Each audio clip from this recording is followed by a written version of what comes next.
ये सबसे पहले यहाँ पे देखो हम लोग को फाइनेंशियल अकाउंटिंग का जो लोग केटी एटी के एग्जाम देने वाले हैं, ठीक है। तो पहली बार तो आप लोग के पास कॉन्फिडेंस बहुत ज़्यादा है, ठीक है। तो पिछली बार भी आप लोग को पता था कि ठीक है पास नहीं हो सकते हो, उसके बाद भी आप लोग ने अच्छे से नहीं पढ़ा, ठीक है। तो अभी भी लास्ट के 2 दिन में आप लोग को लगता है कि ऐसा पास होना चाहिए, ठीक है।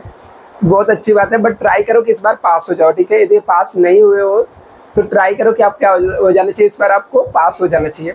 अभी देखो यहाँ पे पहले आपको ये पता रहेगा कि क्यों फेल हुए हो तो ही पास हो सकते हो, ठीक है। यदि आपको पता ही नहीं रहेगा कि आप फेल कैसे हो गए तो कैसे पास होगे, जो कि पास होना कितना डिफिकल्ट है या कितना सिंपल है आपको पता रहना चाहिए सबसे पहली बात। तो यदि हम लोग बात करें TY BCom में पास होने के लिए 100 में से सिर्फ कितने मार्क्स लाने होते हैं, 40%, मतलब 40 मार्क्स होता है, जिसमें से अपने पूरे पेपर को 3 पार्ट्स में डिवाइड करते हैं हम लोग। यदि फाइनेंशियल अकाउंटिंग की पहली बात करते हैं हम लोग, तो फाइनेंशियल अकाउंटिंग के अंदर 3 तरीके के क्वेश्चन आते हैं, 3 टाइप्स में से। मतलब एक आपका टाइप्स होता है ऑब्जेक्टिव, जिसमें बहुत ज़्यादा बाहर वालों का इन्वॉल्वमेंट नहीं होता, ठीक है। मतलब मैं आपको पढ़ा रहा हूँ, नहीं पढ़ा रहा हूँ, यदि पढ़ा भी रहा हूँ, मैं टीच भी कर रहा हूँ, ठीक है। तो ऑब्जेक्टिव आपको तभी समझेगा जब आप पूरे 2 महीने 3 महीने से मेरे साथ पढ़ रहे हो, हर एक चैप्टर का कॉन्सेप्ट आपको क्लियर है। तो पढ़ाने से ऑब्जेक्टिव, मतलब जो ऑब्जेक्टिव आता है उसको अलग से कुछ नहीं फ्रेम होता है, जो आप प्रैक्टिकल क्वेश्चन पढ़े रहते हैं, जो उसके चैप्टर पढ़े रहते हैं, उसके जो कॉन्सेप्ट होता है उसके बेस पे क्या बनता है, ऑब्जेक्टिव बनता है। तो आपके पास एक ऑप्शन होता है कि हर एक चैप्टर को अच्छे से सीखने का और उसके ऑब्जेक्टिव क्वेश्चन को क्या कर लेने का, अटेम्प्ट करने का, और आपको राइट हो जाएगा, अच्छे मार्क्स आपको मिल जाएंगे। दूसरा होता है यदि आपने यहाँ पर अभी तक स्टडी नहीं किया तो आपके पास एक ऑप्शन होता है लास्ट 5 ईयर्स के पेपर लेने का और उसके ऑब्जेक्टिव स्टडी करने का। लास्ट के 5 साल के पेपर में से कुछ ऑब्जेक्टिव, मतलब पूरे ऑब्जेक्टिव रिपीट नहीं होते, अभी भी मैं आपको बता रहा हूँ, ठीक है। पूरे ऑब्जेक्टिव आपको रिपीट नहीं होंगे, लेकिन फिर भी इसमें से 60 to 70% रिपीट होंगे। मतलब इसका क्या होता है, आपको 24 ऑब्जेक्टिव आएगा, जिसमें से लास्ट के 5 ईयर्स के पेपर में से आपको 16 to 17 ऑब्जेक्टिव आपको मिलेगा। मतलब 16 से 17 ऑब्जेक्टिव ये सिर्फ और सिर्फ लास्ट ईयर के पेपर में से होते हैं। 5 साल के पेपर का आप ऑब्जेक्टिव लो, अभी उसको पढ़ने में कितना टाइम जाएगा, 2 घंटा जाएगा। कितना जाएगा, 2 घंटे जाएगा। लेकिन आप लोग 2 घंटे भी नहीं पढ़ते हो, ठीक है। ऑब्जेक्टिव क्या रहता है, एकदम ही तुक्का मारने पे चले जाते हो, ठीक है। कि मैं, और याद रखना तुक्का भी तभी राइट होता है जब उसके बारे में आपको कुछ पता रहे, ठीक है। तभी आप उससे रिलेटेड कुछ तुक्का मार सकते हो। आप एकदम ही ब्लैंक होके जाओगे तो बोलते हैं गेम खेलना हो गया, और गेम में कभी राइट भी हो सकता है, रॉन्ग भी हो सकता है। अभी आपको एग्जाम में क्या करना है, जो 24 ऑब्जेक्टिव आएगा ना, 24 के 24 अटेंड करने का। भले से वहां पे आपको लिखा रहेगा अटेम्प्ट एनी 10 बोला रहेगा, ठीक है, और वापस से सेकंड वाले में बोला रहेगा अटेम्प्ट एनी 10 बोला रहेगा, ठीक है। तो आपको, लेकिन आपको क्या करना है, 12 के 12 दोनों, मतलब 24 के 24 अटेम्प्ट करना है। आपको मार्क्स मिलता है, ठीक है। उसमें आपको डरना नहीं है कि मार्क्स मिलेगा या नहीं मिलेगा। आप यहाँ पर पूरा अटेम्प्ट करो और इसमें आप ट्राई करो कि 15 से 16 मार्क्स आपको मिल जाए। मतलब आप खराब से खराब कंडीशन में भी 15 से 16 मार्क्स यहाँ पे आप लाने का ट्राई करो, ठीक है। 15 से 16 मार्क्स आपको आ जाने चाहिए यहाँ पे। यदि आपको यहाँ पे 15 से 16 मार्क्स आपको आ जाता है तो आपको एक बहुत अच्छा बेस मिल जाएगा, ठीक है।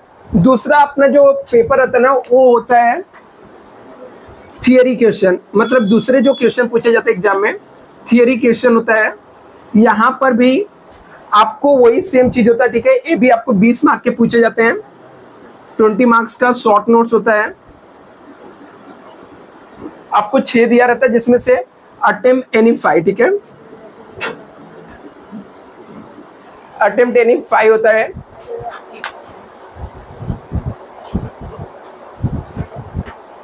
अभी यहाँ पे क्या होता है, 20 मार्क के आपके शॉर्ट नोट्स पूछे जाते हैं, और वो 20 मार्क के शॉर्ट नोट्स के अंदर अटेम्प्ट एनी 5, ठीक है। कोई भी आपको 5 क्या होते हैं, अटेम्प्ट करने होते हैं। तो अभी ये जो 5 ही अटेम्प्ट करने होते हैं ना, आप लोग ना यहाँ पर भी एक बहुत बड़ी मिस्टेक करते हो। वो मिस्टेक क्या करते हो, अपने इसको स्किप कर देते हो। मतलब या तो आप पढ़ते नहीं, या पढ़ते तो छोड़ देते हो। आ जाओ आगे,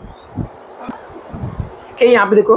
तो ऐसे में आपको क्या होता है, 20 मार्क्स के शॉर्ट नोट्स होते हैं। अटेम्प्ट एनी 5 नहीं होता है, अटेम्प्ट एनी 4 होता है, ठीक है। और 5 मार्क्स का ईच होता है। मतलब ये कितने का रहेगा, 5 मार्क्स के लिए आपका रहता है। तो अभी ऐसे में यदि आप इसको थियरी को पूरा छोड़ दोगे ना, तो वापस से आपको मार्क्स नहीं मिलेगा। याद रखना है, आप भले से भी लेक्चर अटेंड कर रहे हो,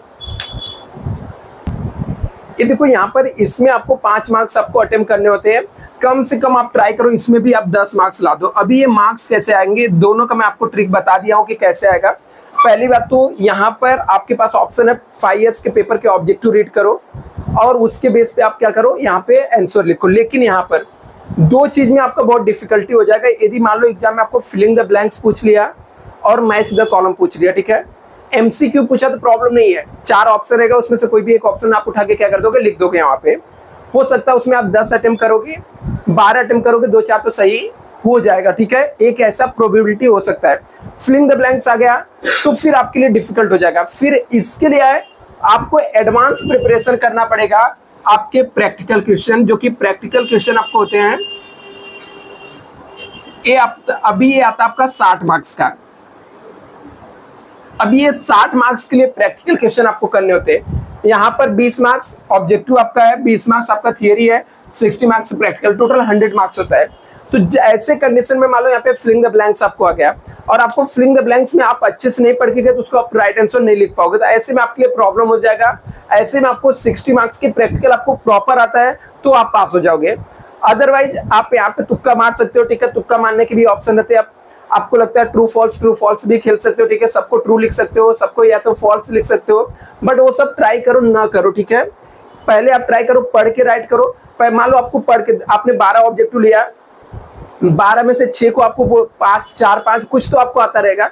जो आपको राइट आता है वो पहले वो लिख लो, ठीक है। आपको राइट वाला लगता है कि ये राइट, इसका ट्रू रहेगा, इसका फॉल्स रहेगा, तो वो लिख लो, ठीक है। उसके बाद बचे हुए जिसमें आपको कुछ भी नहीं आ रहा है तो उसमें या तो ट्रू डाल दो या तो उसमें क्या कर दो, फॉल्स डाल दो, या तो आपको ऐसा लगता है तो, ठीक है। अदरवाइज आपको आता तो बहुत अच्छी बात है।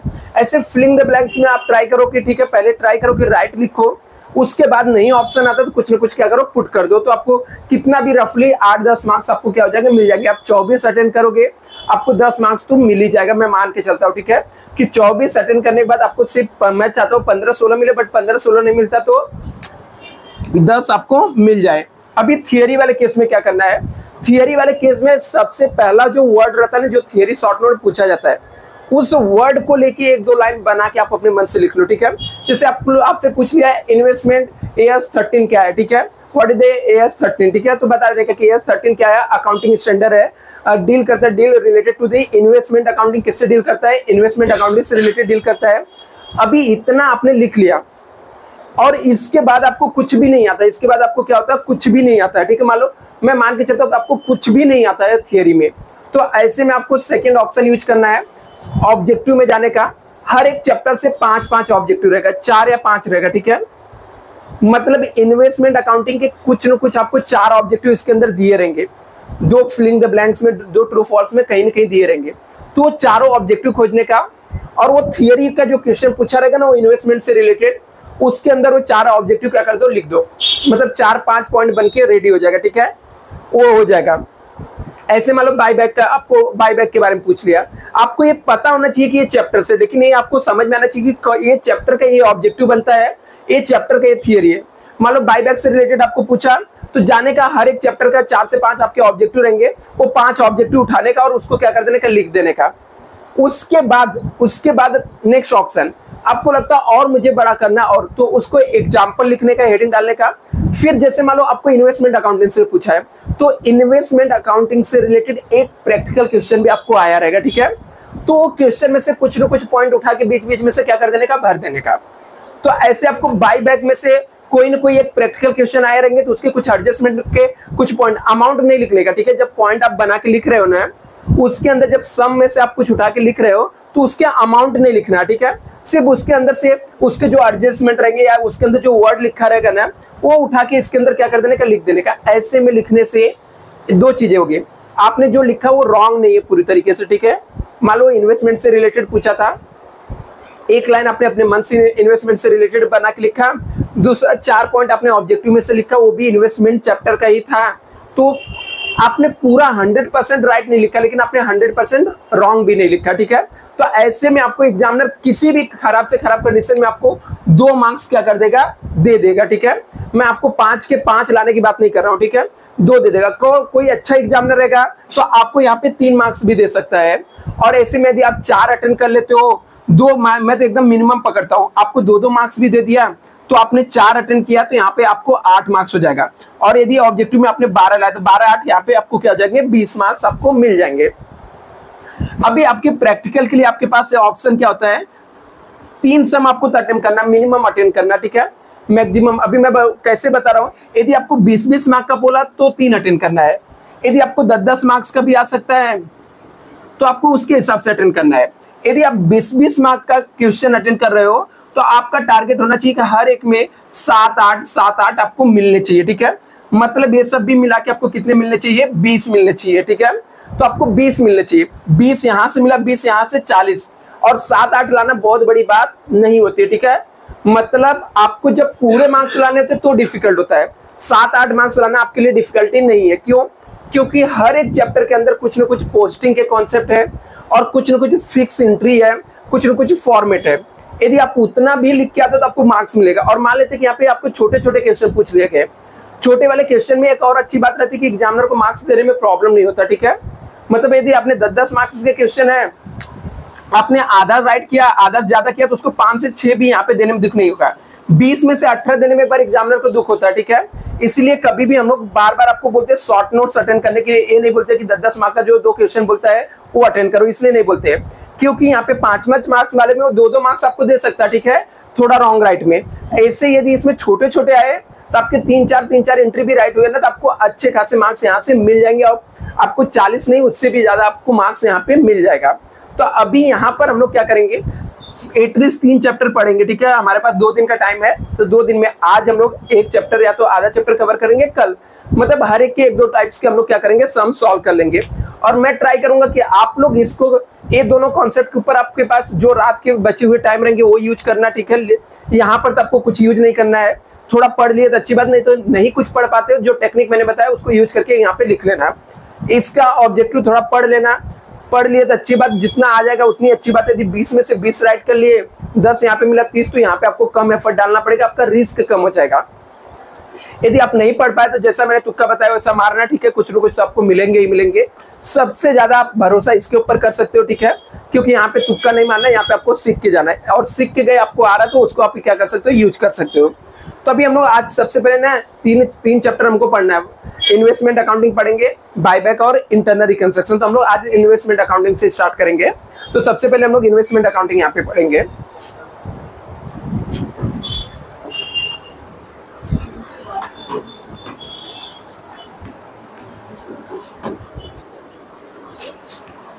ये देखो यहाँ पे बच्चा, इन्वेस्टमेंट जो अकाउंटिंग रहता है इसके अंदर 2 टाइप्स होता है। पलक थोड़ा इधर पे देख बच्चा,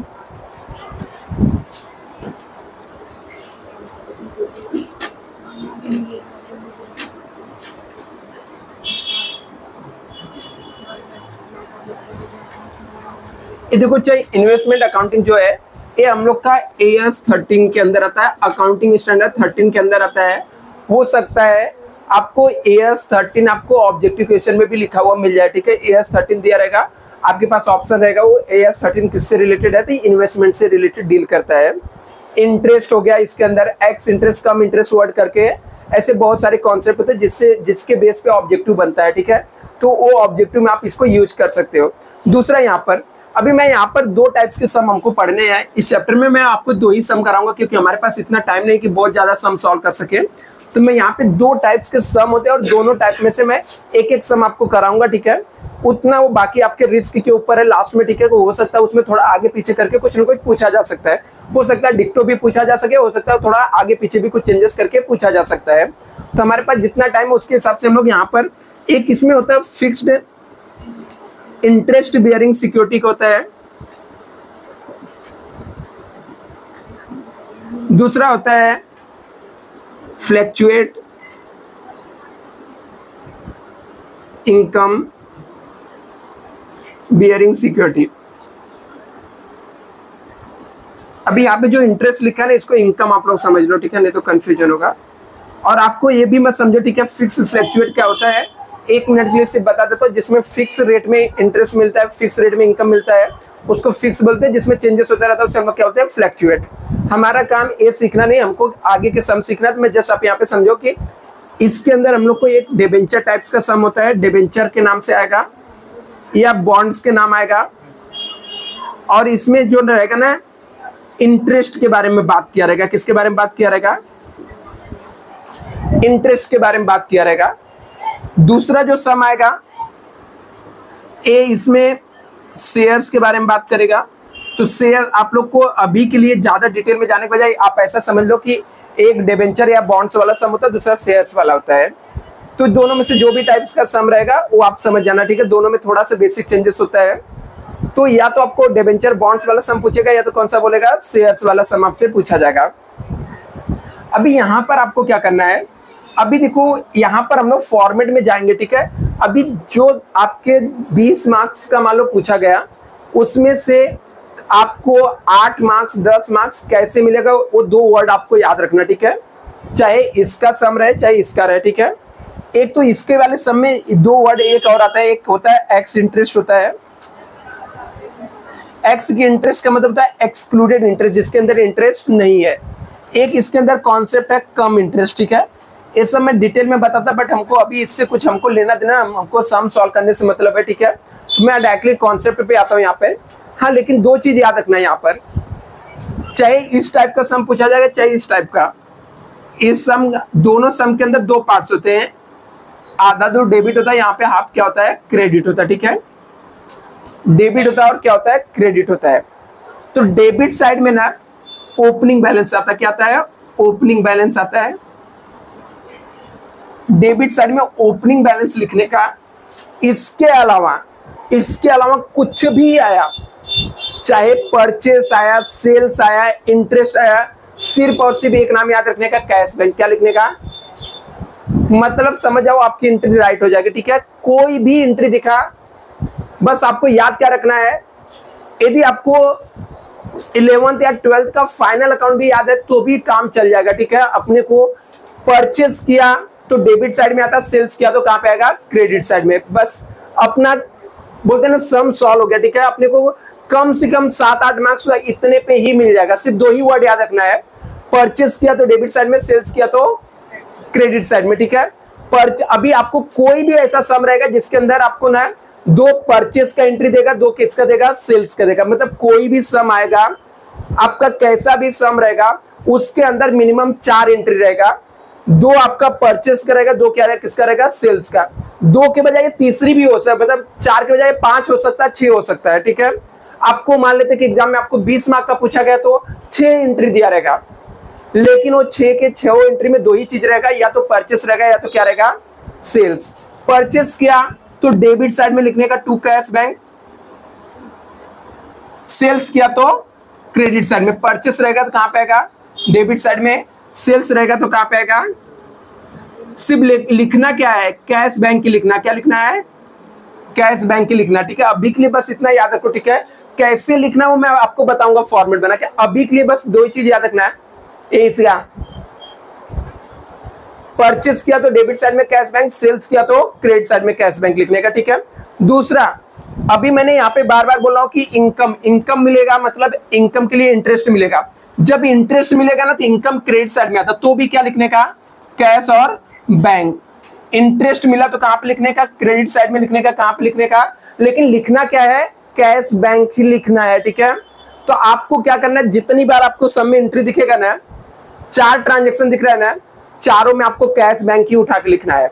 सिर्फ आपको ये याद रखना है कि परचेस किया तो डेबिट साइड में, सेल्स किया तो क्रेडिट साइड में। इंटरेस्ट मिला, इनकम मिला तो कहां पे आएगा, क्रेडिट साइड में, लेकिन लिखना क्या है, कैश और बैंक ही लिखना है। तो मतलब आपने 5 के 5 एंट्री राइट पास कर दिया तो 5 2 7 मार्क्स आपको ऐसे मिल जाएगा। 1.5 मार्क्स की एंट्री होती है मिनिमम, ठीक है। बाकी वर्किंग नोट जो भी रहता है ऐसे करके, तो 7 मार्क्स आपको यहां से इस चैप्टर से ऐसे मिल जाएगा। वो कैसे लिखना है, इसके अमाउंट कैसे निकालना, वो मैं आपको अभी सिखाऊंगा, ठीक है। परचेस की एंट्री में तो आपको थोड़ा भी दिमाग नहीं निकालना, यूज करना रहता है। सेल्स के एंट्री लिखने में, अमाउंट लिखने में थोड़ा भी दिमाग नहीं लगाना होता है। लेकिन सेल्स करते हैं हम लोग, तो सेल्स करने पे हमको प्रॉफिट हुआ या लॉस हुआ, उसके लिए वर्किंग नोट बनाना रहता है। लेकिन वो परचेस और सेल्स का वर्किंग नोट यदि मान लो आप नहीं बना पाते हो तो भी परचेस सेल्स का आपको एंट्री के मार्क्स मिल जाएंगे। वर्किंग नोट बनाओगे उसके तो उसके एक्स्ट्रा मार्क्स मिलेंगे। और यदि हमको सेल करके प्रॉफिट हुआ तो डेबिट साइड में प्रॉफिट एंड लॉस लिखने का, यदि बेच के हमको लॉस हुआ तो क्रेडिट साइड में क्या लिखने का, प्रॉफिट एंड लॉस। और एंड में हमको इसको क्लोज करना रहता है तो बाय बैलेंस करके कैरी डाउन करके हम लोग क्या कर देते हैं, क्लोज कर देते हैं। जैसे यहाँ पर डेबिट साइड में ओपनिंग होता है, वैसे क्रेडिट साइड में क्या रहता है, क्लोजिंग रहता है। और पूरा इन्वेस्टमेंट का अकाउंट का इतना ही कॉन्सेप्ट है, ठीक है। शॉर्टकट मतलब 5 मिनट मैंने बताया, 5 मिनट में ये चीजें आपको समझ में आ जानी चाहिए। उसके बाद हम लोग सम सॉल्व करेंगे। हाँ, मैं आपको ये गारंटी नहीं दे रहा हूँ कि आपको 100% चीजें आ जाएंगी, मतलब पूरे 20 में से 20 मार्क्स ला दोगे, बट परचेज सेल्स की एंट्री आप मानना सीख जाओगे। हो सकता है आपका दिमाग थोड़ा अच्छे से चलेगा तो प्रॉफिट एंड लॉस भी निकालना सीख जाओगे, मतलब प्रॉफिट एंड लॉस निकालना सीख गए तो आपको 15 मार्क्स से 18 मार्क्स तक भी जा सकते हो, ठीक है। और 20 मार्क्स तक यदि पूरे राइट कर लिए तो 20 मार्क्स आएगा। बाकी ये सब नहीं भी आया, यदि आपको प्रॉफिट एंड लॉस निकालने नहीं आया तो भी आप एंट्री मार के यहाँ से 7 से 8 मार्क्स मिनिमम आप निकाल सकते हो 20 मार्क्स के सम में। क्यों? क्योंकि 2 परचेस का एंट्री आएगा, 2 सेल्स का आएगा, 2 इंटरेस्ट का मिलेगा, टोटल मिला के 6 एंट्री होगी। और हर एक एंट्री के 1.5 करके मार्क्स होते हैं, मतलब 9 मार्क्स आपको इसके ऊपर मिल जाएगा, सिर्फ एंट्री के पोस्टिंग पे मिल जाएगा। तो सबसे पहले हम लोग इसका फॉर्मेट बना के सम सॉल्व करते हैं। इसको यदि लिखना है तो लिख लो, नहीं लिखोगे तो भी चलेगा, मुझे कोई दिक्कत नहीं है।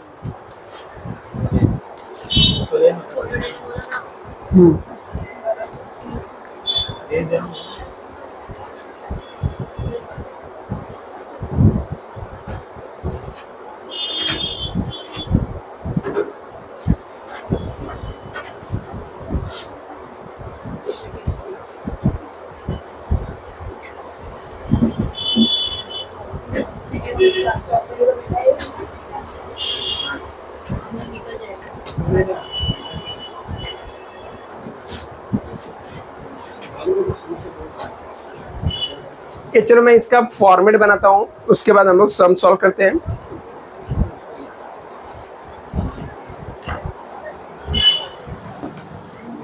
नहीं लिया?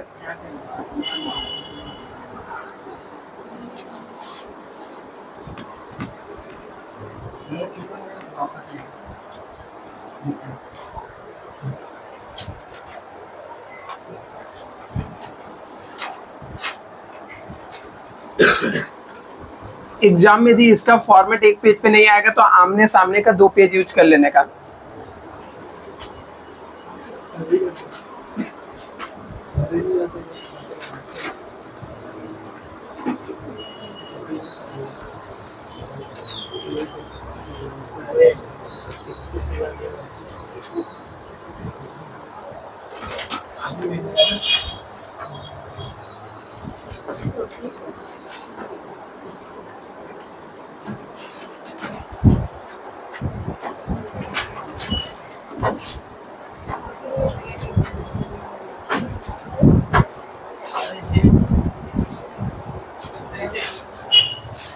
ये यहाँ पे देखो डेट रेट लिखेंगे हम लोग। ये इसका फॉर्मेट है डेट पर्टिकुलर्स, और यहाँ पर आपका एक फेस वैल्यू होता है जिसे हम लोग नॉमिनल वैल्यू भी बोलते हैं। इसके बाद इंटरेस्ट होता है एक में, और यहाँ पर एक कॉस्ट होता है, मतलब अमाउंट का कॉलम होता है। और याद रखना अमाउंट के कॉलम में हमेशा हमको एक्स इंटरेस्ट का अमाउंट लिखना होता है, मतलब जिसके अंदर इंटरेस्ट इंक्लूड नहीं हो, ठीक है, तो ये लिखना होता है। इसके बाद वापस से सेम चीज रिपीट होता है। यहाँ तक का डेबिट का पार्ट्स होता है, इसको हम लोग डेबिट साइड का ऐसा बोल सकते हैं, डेबिट साइड का इतना दूर का पार्ट्स है, और इतना दूर हमारा क्या रहेगा, क्रेडिट रहेगा। Date particulars, face value, interest, amount या एक्स इंटरेस्ट हम लोग यहाँ पर ऐसे लिख सकते हैं। अभी यहाँ पे देखो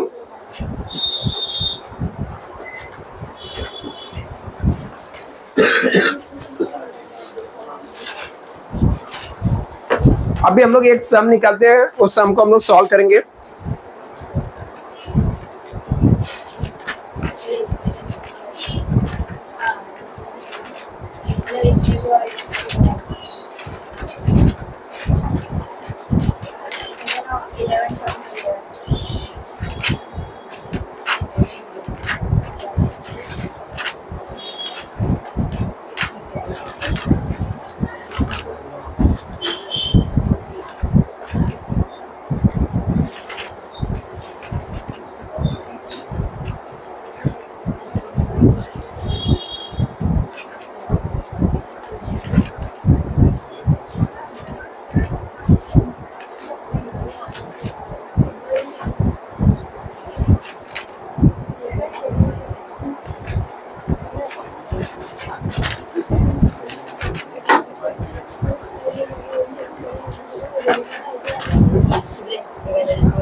हो गया अच्छा सबका फॉर्मेट ड्रॉ करके।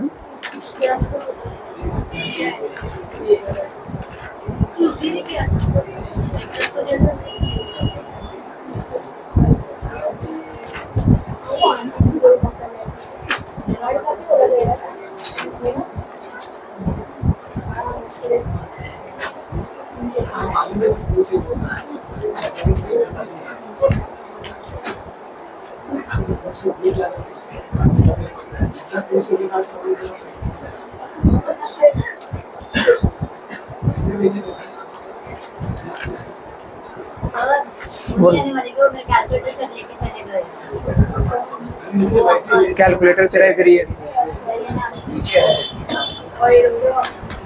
इसको एक बुक दे दे।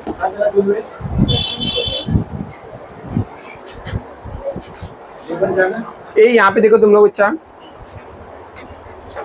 एक समय अक्टूबर 2019 का है।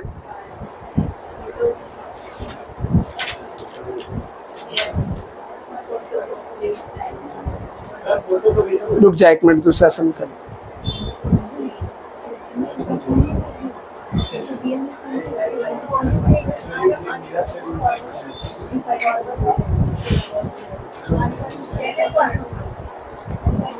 मार्च 2019 का समय, इसका फोटो ले लो, एक ग्रुप में भेज दो, चाहे आप लोग को चाहिए तो ले लो।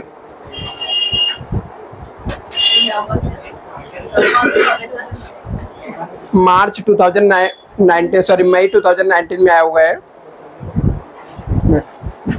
और भी सम देख लेते, ये पहले कराया हुआ।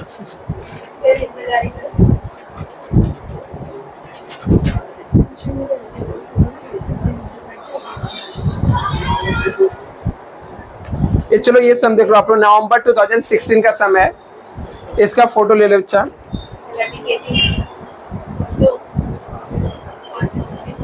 Question number 12।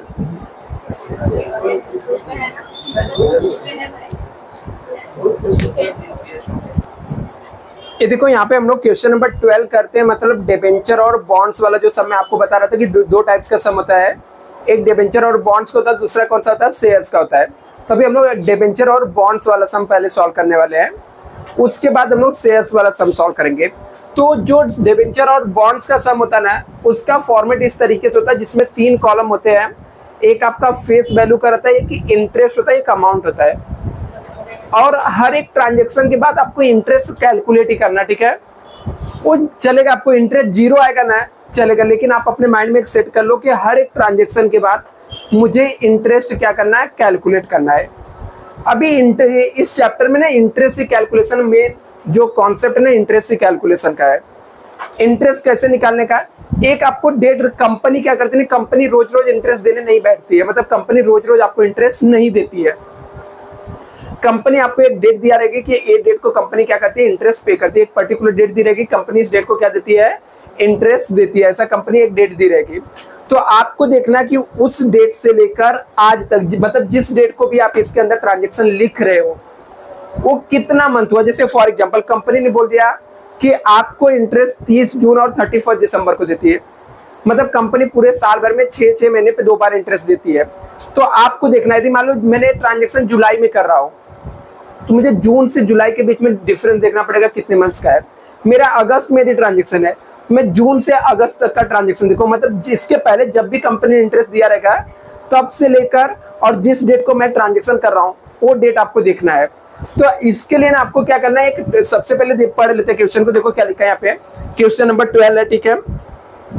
नवंबर 2016 में पूछा गया है, कंपनी का नाम है मिस्टर जोशी, ठीक है। यदि बाद में कोई देखेगा अच्छा वीडियो तो आप भी ले लो यहाँ पे स्क्रीनशॉट, ठीक है, यदि किसी को चाहिए तो। अभी देखो यहाँ पे क्या लिखा है, from the following transaction appear in the books of mister Joshi for 12% government bonds, ठीक है। मतलब ये 12% गवर्नमेंट बॉन्ड्स जो बोला ना, इसका मतलब होता है 12% इसके ऊपर इंटरेस्ट मिलेगा, इसके ऊपर क्या मिलेगा, 12% इंटरेस्ट मिलता है, ठीक है। यदि यही 10% लिखा रहेगा ना, तो इसका मतलब होता है इसके ऊपर 10% इंटरेस्ट मिलेगा। यही आपको 20% लिखा रहेगा तो इसका मतलब 20% उसे क्या मिलता है, इंटरेस्ट मिलता है। आगे यहाँ पे 100 ईच दिया नहीं, इसका फेस वैल्यू होता है। ये क्या होता है? Face value. ये जो 100 रुपीज दिया रहेगा ना, बाय डिफॉल्ट हमेशा इस वाले कॉलम में आएगा। यदि मेरे पास 5 डिबेंचर है तो इंटू 100 करने का कितना हो जाएगा फेस वैल्यू? 500 रुपए। यदि मेरे पास 20 डिबेंचर है, इंटू कितना करने का? 100 करने का कितना हो जाएगा? 2000। मतलब जितने भी आपके पास नंबर ऑफ डिबेंचर बॉन्ड्स होंगे उसको हमेशा मल्टीप्लाई बाय किससे करना है? 100 से। वो कहीं पे नहीं भी बोला रहेगा ना तो भी 100 से मल्टीप्लाई करना, क्योंकि एक बार वो बता दिया कि बाय डिफॉल्ट आपका जो फेस वैल्यू वो कितना है? 100 है। तो जो फेस वैल्यू वाला कॉलम रहेगा हमेशा 100 से मल्टीप्लाई करके इसमें लिखना ही, आपको बात खत्म। ठीक है, तो लिखा है 100 यहाँ पे।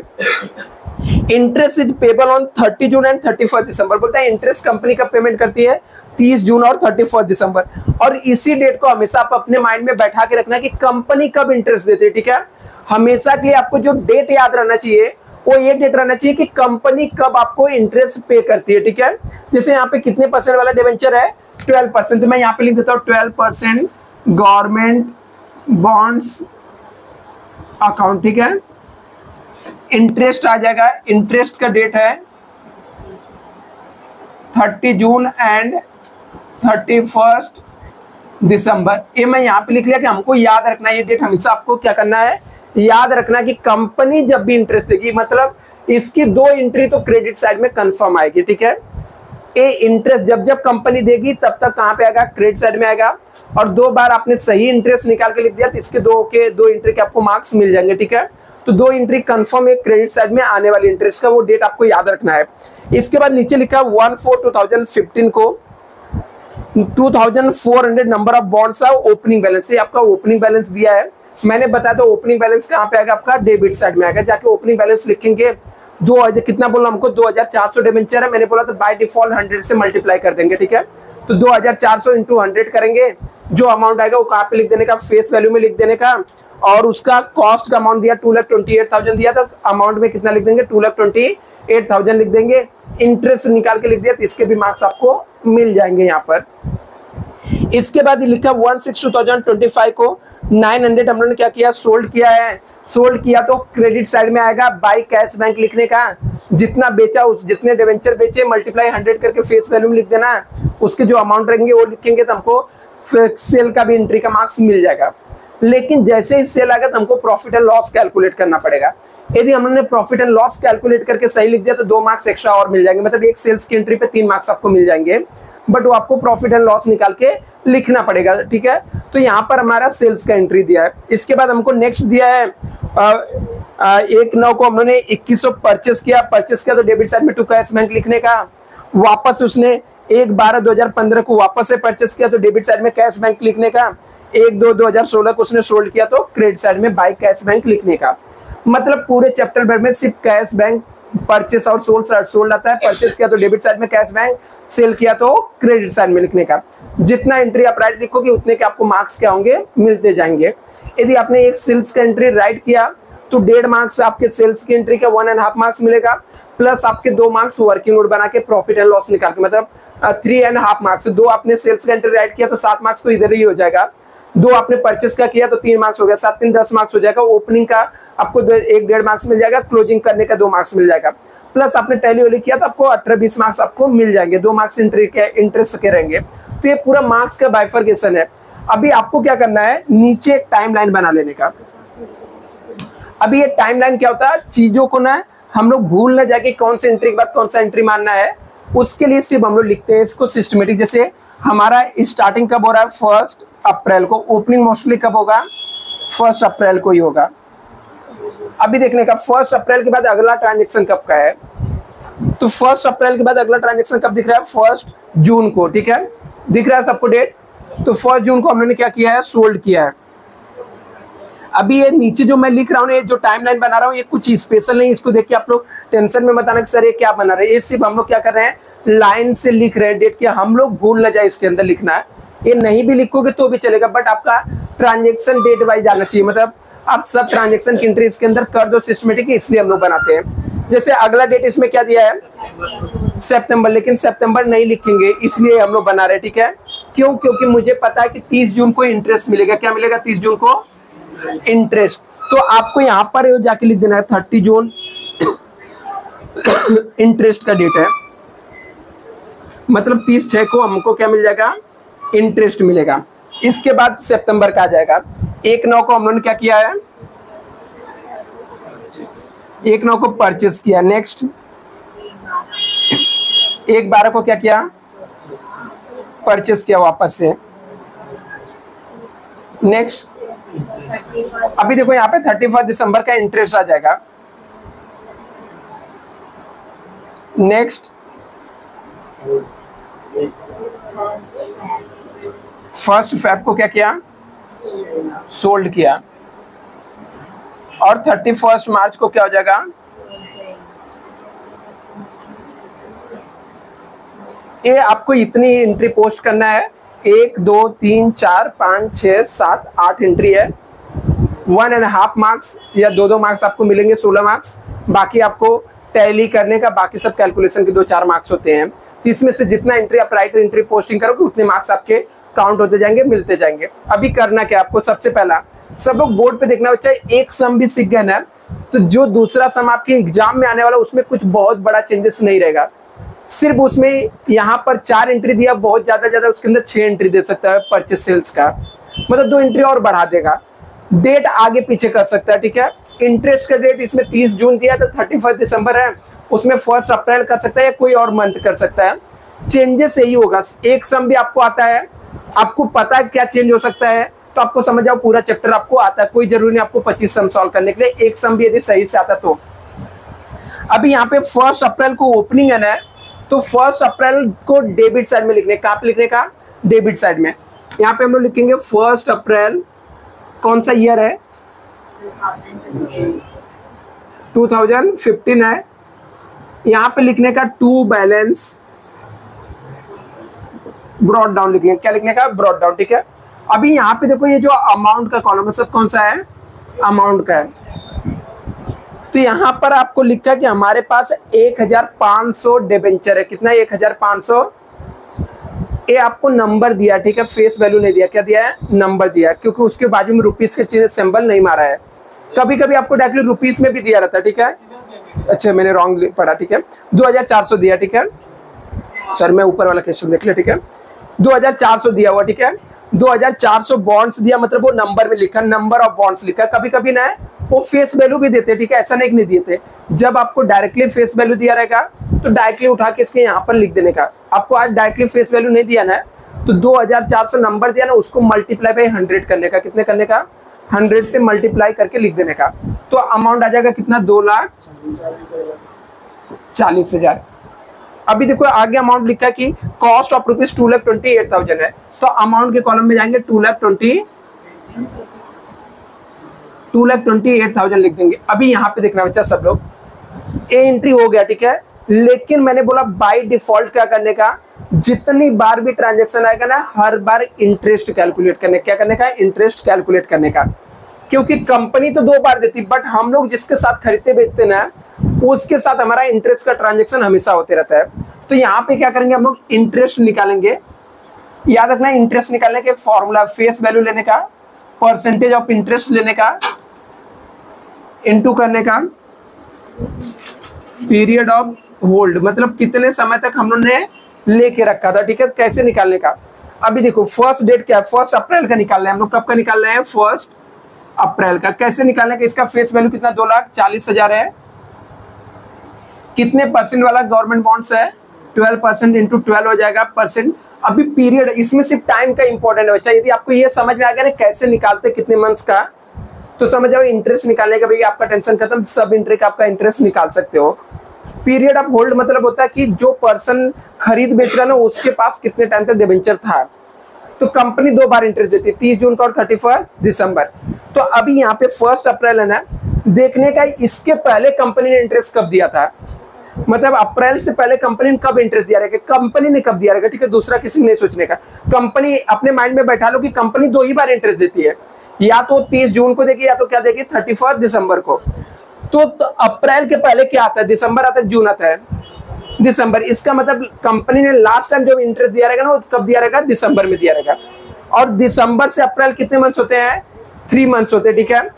और याद रखना बच्चा, कभी भी ना, यदि मान लो आपके एग्जाम में सम आ गया कि इंटरेस्ट 30 जून और 31 दिसंबर को देता है ना, तो ओपनिंग वाले का 3 मंथ का ही इंटरेस्ट कैलकुलेट करके लिखना बाय डिफॉल्ट, ठीक है, क्योंकि इसके पहले दिसंबर ही आता है। दिसंबर से अप्रैल कितने मंथ्स हुए? 3 मंथ्स। इंटू 3 करने का, डिवाइड बाय 12 करने का, तो फिर आपको इंटरेस्ट का अमाउंट मिल जाएगा। कितना आएगा? कितना? 3000। अभी यहाँ पे देखो, यहाँ पे जाके इंटरेस्ट लिख देने का 3200। अभी ये एंट्री पूरा का पूरा राइट हो गया, ठीक है, इसमें कुछ भी रॉन्ग नहीं है। अभी एक 6 को सोल्ड किया ना है, तो जब सोल्ड करेंगे तो हमको वर्किंग नोट बनाना पड़ता है, कैलकुलेट करना पड़ता है प्रॉफिट हुआ या लॉस हुआ। तो सोल्ड कर कौन सी डेट का है? इसने 1 जून को सोल्ड किया उसने। सब लोग यहाँ पे देखना बच्चा, calculate profit and loss on sales. याद रखना है इस चैप्टर का सबसे डिफिकल्ट पार्ट से तो ये जो वर्किंग नोट है यही है, नहीं तो आपको 20 में से 20 मार्क्स भी मिल सकता है, ठीक है। सिर्फ ए निकालने आ गया तो ये चैप्टर का कोई भी सम आपको डिफिकल्ट नहीं लगेगा। क्या ये अमाउंट रॉन्ग बताया आप लोग ने? कितना आएगा? 720। चलो जिसने भी बताया बच्चा चेक कर लो, 7200 से आएगा क्या? ठीक है, तो 7200 आया तो 7200 लिखने का। अभी सब लोग यहाँ पे देखो बच्चा, इस चैप्टर में सबसे इंपॉर्टेंट पार्ट्स होता है प्रॉफिट एंड लॉस कैलकुलेट करना, कैसे निकालना है, ठीक है। इसका एक फॉर्मूला होता है, हम लोग यहाँ पर सेल्स लिखते हैं। सेल्स यदि आपको एक्स इंटरेस्ट में चाहिए, ठीक है, यदि कम इंटरेस्ट में रहेगा तो एक्स इंटरेस्ट हमको बनाना पड़ेगा। तो पहले देखते हैं किस में दिया, कम इंटरेस्ट में दिया ना सेल्स का। देखो यहाँ पे लिखा है 900 सब लोगों ने डिबेंचर बेचा, sold at the ₹105 at cum interest. जब कम इंटरेस्ट वर्ड लिखा रहेगा इसका मतलब होता है उसके अंदर इंटरेस्ट इंक्लूड है। इंटरेस्ट क्या है? इंक्लूड है। तो उसने 900 डिबेंचर बेचा है, एक को कितने बेचा? 105 में। मल्टीप्लाई करो कितना आ जाएगा? 1,30,000।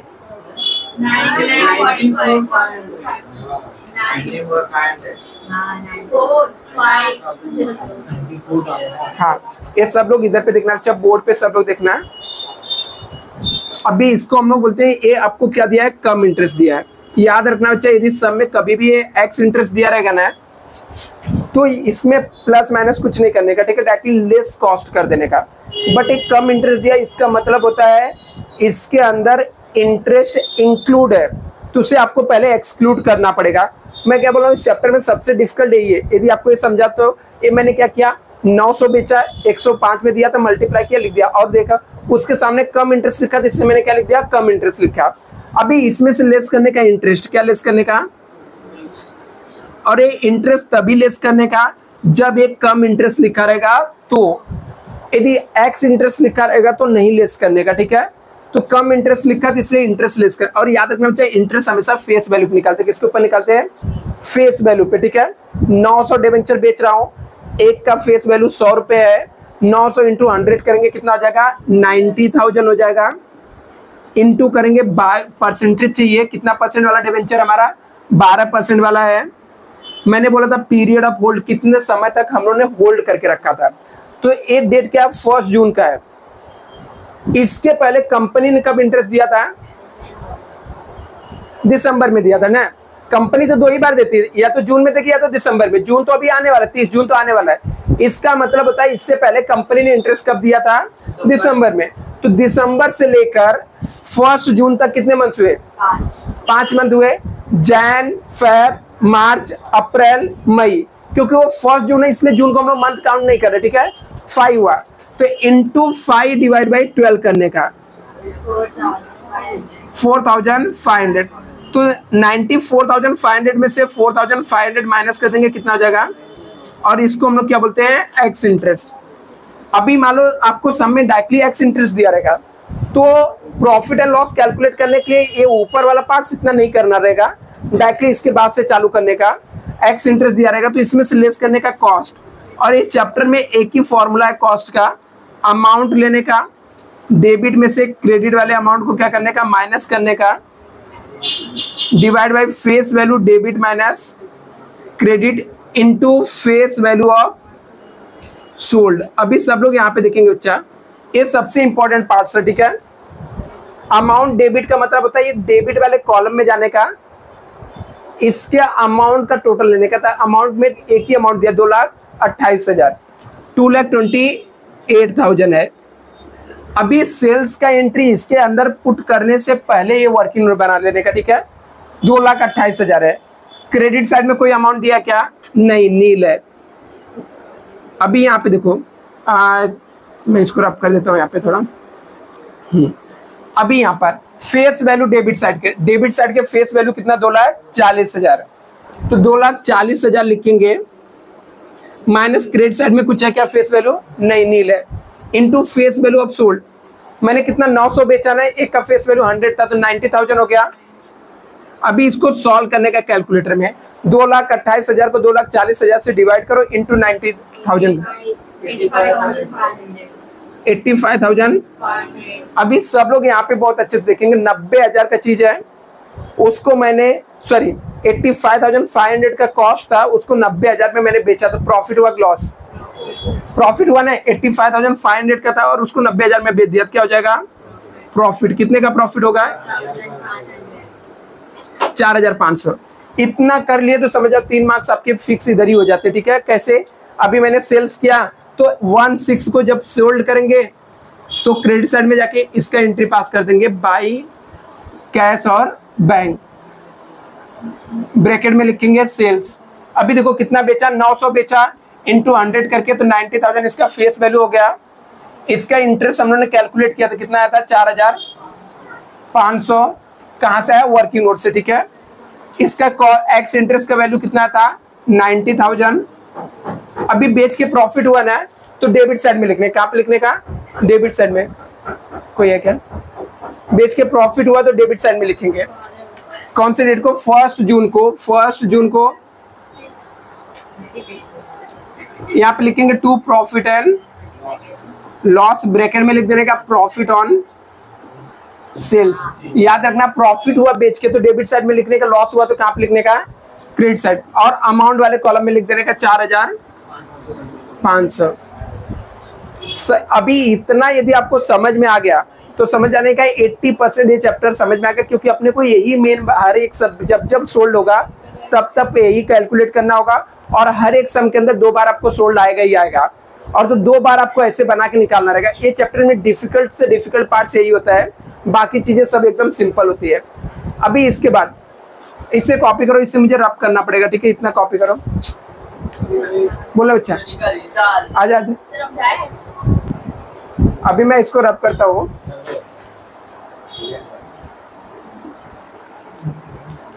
अभी देखो यहाँ पे नेक्स्ट ट्रांजेक्शन आपका कब का दिया है, हम लोगों ने 1 तारीख का और 1 अप्रैल का और 1 जून का हम लोग ट्रांजेक्शन कर दिया है।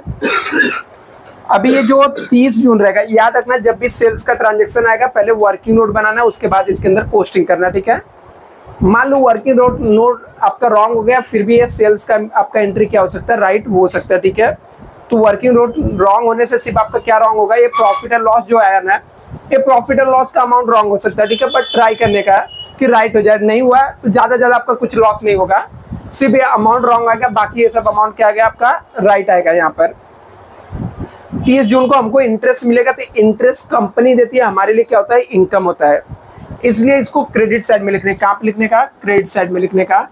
30/6 को बाई कैश बैंक, ठीक है। मैंने सिर्फ एक ही वर्ड बोला हूँ कि यहाँ पे कैश बैंक की लिखना, चाहे परचेस रहे चाहे सेल्स रहे, ठीक है। परचेस रहेगा डेबिट साइड में, सेल्स रहा तो क्रेडिट साइड में।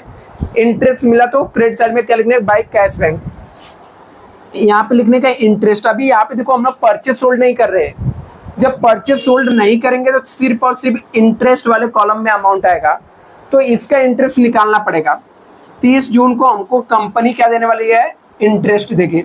अभी इंटरेस्ट कितने का देगी? जितने का डिवेंचर 30 जून को हमारे पास रहेगा उसके ऊपर इंटरेस्ट मिलेगा। मतलब 30 जून के दिन हमारे पास कितने का इंटरेस्ट है, उसके कितने का डिवेंचर मेरे पास है, उसके ऊपर कंपनी क्या देगी? इंटरेस्ट देगी। तो हमारे पास कितने का डिवेंचर है वो कैसे पता चलेगा? वो ऐसे पता चलेगा, डेबिट साइड में कितना था? 2,40,000 था, हम लोगों ने 90,000 बेच दिया। मतलब कैसे पता चलेगा? फेस वैल्यू लेने का, डेबिट में से क्रेडिट को क्या कर देने का? माइनस कर देने का। क्यों? क्योंकि फेस वैल्यू चाहिए, परसेंटेज ऑफ इंटरेस्ट चाहिए, पीरियड ऑफ होल्ड चाहिए। तो हमारे पास 2,40,000 का डिबेंचर था, जिसमें से 90,000 का हम लोगों ने सोल्ड कर दिया। बचा कितने का? 1,50,000 का बचा था।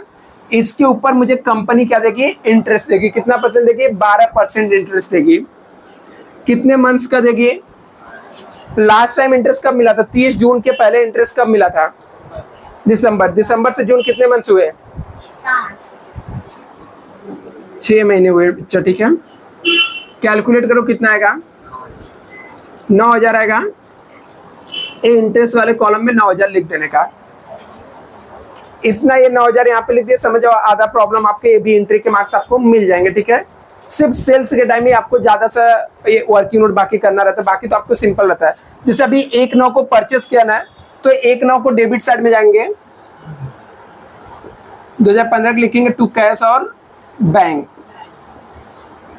ब्रैकेट में मैं लिख दूंगा परचेस। कितने का परचेस किया उसने? 2100 उसने परचेस किया और 98 ईच एक्स इंटरेस्ट दिया। ठीक है, एक्स इंटरेस्ट दिया तो आधा प्रॉब्लम ऐसे डायरेक्टली खत्म हो गया। ठीक है, उसने कितना खरीदा? 2100 खरीदा और एक का फेस वैल्यू 100 रुपये होता है। 2100 इंटू 100 करेंगे तो 2,10,000 हो जाएगा फेस वैल्यू। फेस वैल्यू हमेशा 100 से मल्टीप्लाई करके लिख देने का। अभी उसने जब खरीदा था 2100 खरीदा और एक को कितने में खरीद रहा है? क्या प्राइस दिया एक्स इंटरेस्ट का? तो 98 से मल्टीप्लाई कर दो, 2 लाख, तो 5,800 लिख देंगे। ठीक है, अमाउंट वाले कॉलम में। सिर्फ मैंने क्या बोला, जितने भी ट्रांजेक्शन आएंगे हर बार इंटरेस्ट आपको निकालना। ठीक है, आपको इतना ही करना, तभी इसका इंटरेस्ट निकालना। और इंटरेस्ट हमेशा हम लोग किसके ऊपर निकालते हैं? फेस वैल्यू पे। इसका फेस वैल्यू कितना? 2,10,000 है। इसके ऊपर 12% वाला था, 12% इंटरेस्ट मिलेगा। लास्ट टाइम इंटरेस्ट देखने कब मिलेगा? फर्स्ट सितंबर का ट्रांजेक्शन है। इसके पहले कंपनी ने कब इंटरेस्ट दिया था? जून में दिया था। अभी दिसंबर का बाद खत्म हो गया क्योंकि जून में दिया कंपनी ने ना, तो जून से दिया तो जुलाई, अगस्त, सितंबर का तो पहले तारीख है, 2 महीने का इंटरेस्ट आएगा। इंटू 2 डिवाइड बाई 12 करने का, देखो कितना आ जाएगा इंटरेस्ट है? 4,000। तो यहाँ पे 4,200 लिख देने का। ए बी एंट्री आपका हो गया। अभी एक बारक वापस से परचेस किया ना, तो वापस से डेबिट साइड में टू कैश बैंक लिखने का। एक बारक से भी एक सेल्स के टाइम ही आपको प्रॉब्लम, बाकी तो आपको टू कैश बैंक लिखने का। एक बारक को हम लोगों ने परचेस किया तो लिखने का टू कैश और बैंक, ब्रैकेट में मैं लिख दूंगा परचेस। कितना परचेस किया उसने? 1200 और एक का फेस वैल्यू 100 है, तो 1200 इंटू 100 करेंगे तो 1 लाख। अभी देखो इसने परचेस किया तो कम इंटरेस्ट दिया हुआ है, 108 कम इंटरेस्ट दिया था। हम लोग इसके अंदर कम इंटरेस्ट का अमाउंट नहीं लिख सकते हैं, इसके अंदर हमको हमेशा एक्स इंटरेस्ट वाला अमाउंट लिखना होता है। तो मैं एक बारह का एक्स इंटरेस्ट वाला अमाउंट निकालता हूँ। कैसे आएगा? देखो यहाँ पे उसने एक बारह को परचेस किया है, परचेस किया उसने, कितना परचेस किया था? 1200 और एक को कितने में खरीदा था?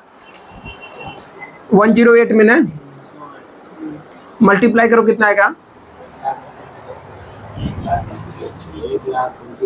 1,29,000। अभी लेकिन ये क्या दिया आपको? कम इंटरेस्ट दिया ना, तो कम इंटरेस्ट हम लोग इसके अंदर नहीं लिख सकते। जब भी आपको कम इंटरेस्ट देगा उसमें से इंटरेस्ट आपको उसका माइनस करना पड़ेगा। तो यहाँ पर हम लोग लेस करेंगे, लेस इंटरेस्ट। और इंटरेस्ट हमेशा हम लोग फेस वैल्यू पे निकालते हैं। 1200 था इंटू 100 किया तो 1,20,000 हो गया था। 12% इसके ऊपर इंटरेस्ट है। अभी ये 1 दिसंबर का ट्रांजेक्शन, इससे पहले कंपनी ने इंटरेस्ट कब दिया था? 30 जून को। 30 जून से 1 दिसंबर कितने मंथ्स हो गए? 5 मंथ्स हुए। ठीक है, तो इंटू 5 डिवाइड बाई 12 करने का कितना आएगा? 6,000। अभी देखो इसमें से 1,29,600 में से 6,000 माइनस कर दोगे कितना आ जाएगा? एक्स इंटरेस्ट का अमाउंट कितना आ जाएगा फिर? 1,23,000। अभी देखो यहाँ पे जाके लिखेंगे 1,23,600 और इसके भी अमाउंट लिख देंगे 6,000 इंटरेस्ट का, इंटरेस्ट में लिख देंगे। मतलब अभी समझो आपके 80% सम सॉल्व हो गए हैं। सिर्फ आपका एक इंटरेस्ट का और एक सोल्ड का एंट्री पास करना है। मतलब जब भी सोल्ड का ट्रांजेक्शन आएगा तो ही आपको थोड़ा सा वर्किंग नोट बना काम करना है। इसके अलावा परचेस का जितनी बार रहेगा टू कैश करके लिख देने का। सेल्स की नॉर्मल वाली एंट्री कैश बैंक करके लिख देने का, इंटरेस्ट का कैश बैंक करके लिख देने का। यहाँ पर सिर्फ सोल्ड का भी आगे हमको इंटरेस्ट मिलेगा। अभी ये इंटरेस्ट कौन देने वाला, कंपनी देने वाली है, ठीक है। तो कंपनी अभी देखो इंटरेस्ट देगी, तो मैं इसको रब कर देता हूँ। अभी ये इंटरेस्ट कौन देने की, कंपनी देने वाली है। तो इंटरेस्ट आएगा हमारा, इंटरेस्ट कब का आएगा, 31 दिसंबर को। इंटरेस्ट कैसा निकालने का, फेस वैल्यू लेने का डेबिट में से, क्रेडिट वाले को क्या करने का, माइनस। तभी हमको पता चलेगा कितने का फेस वैल्यू का डिबेंचर हमारे पास है, उसके ऊपर हमको क्या मिलेगा, इंटरेस्ट मिलेगा। तो डेबिट साइड का टोटल मारते हैं, 2,40,000 प्लस 2,10,000 प्लस 1,20,000,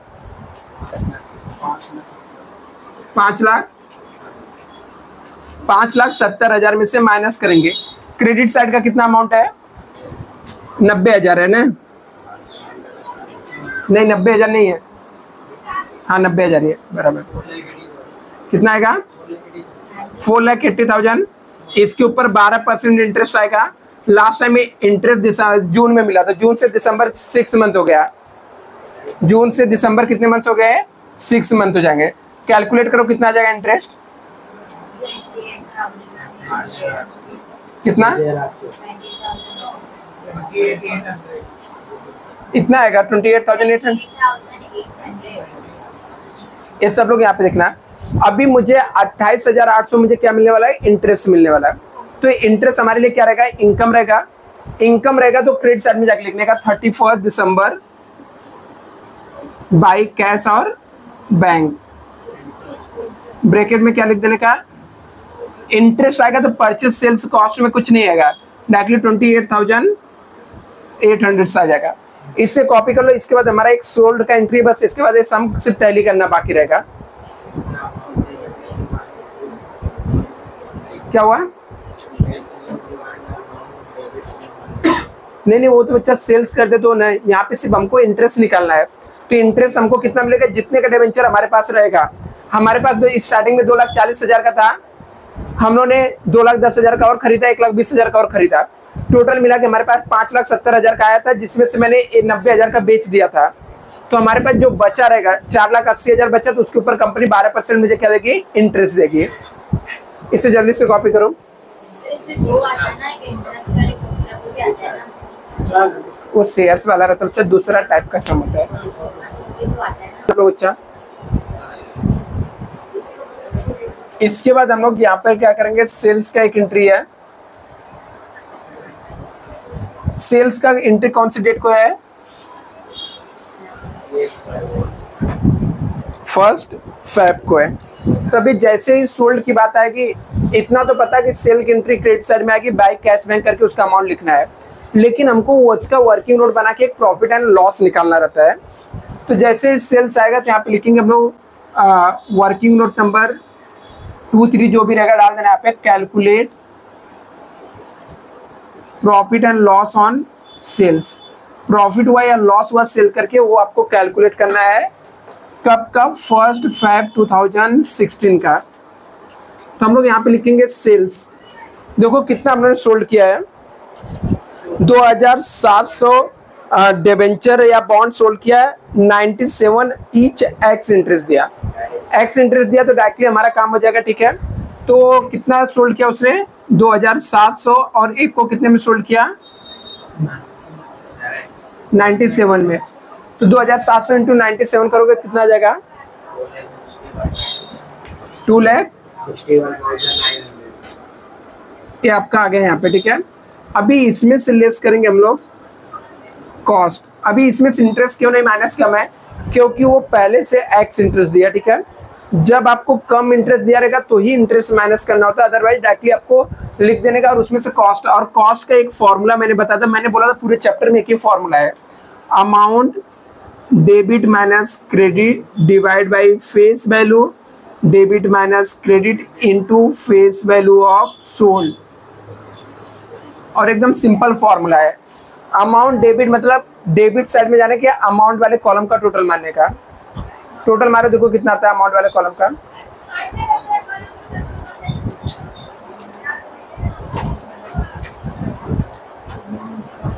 ये वाला एक्स इंटरेस्ट का अमाउंट वाला, हाँ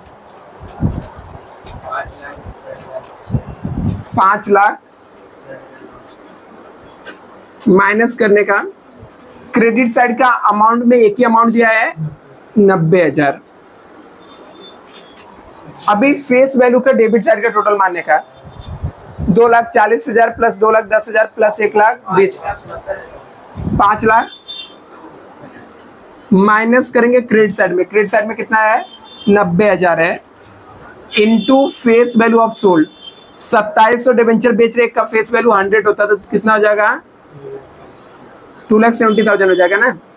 पहले इसमें से इसको माइनस करके और इसको इसमें से माइनस करके बताओ कितना आएगा 4 लाख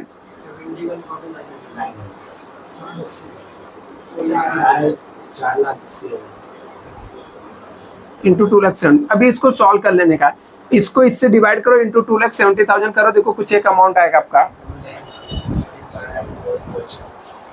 कितना आ रहा है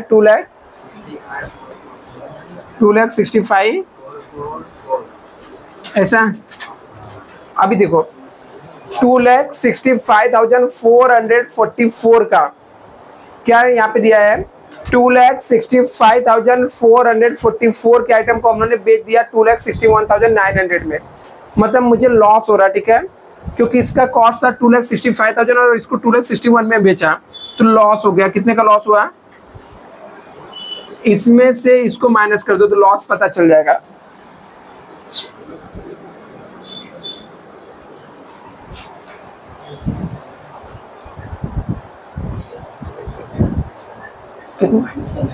हाँ 2 लाख यहाँ पे 2,65,444 में से माइनस 2,61,900 कर दो।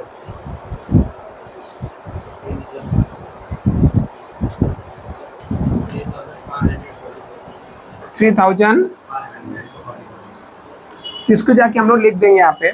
अभी देखो इसका इंटरेस्ट भी निकाल ही लेते, ठीक है, इस डेट का इंटरेस्ट भी कैलकुलेट कर लेते ना।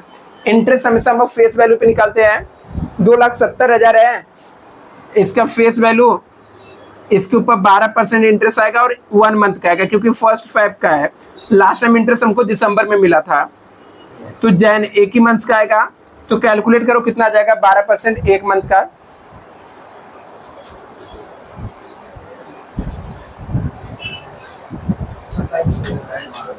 अभी सब लोग यहाँ पे बोर्ड पे देखो, चाहिए आ गया, जाके अभी सेल्स का एंट्री लिख देने का यहाँ पे 1 Feb 2016 बाय कैश बैंक लिखने का। सेल्स का एंट्री है तो सेल्स है, जिसको बेचा उसका 2,70,000 फेस वैल्यू था, क्यों, क्योंकि 2700 मैंने शेयर बेचा, डिबेंचर बेचा और 100 रुपए का था, और उसका एक्स इंटरेस्ट का वैल्यू आया था 2,61,900।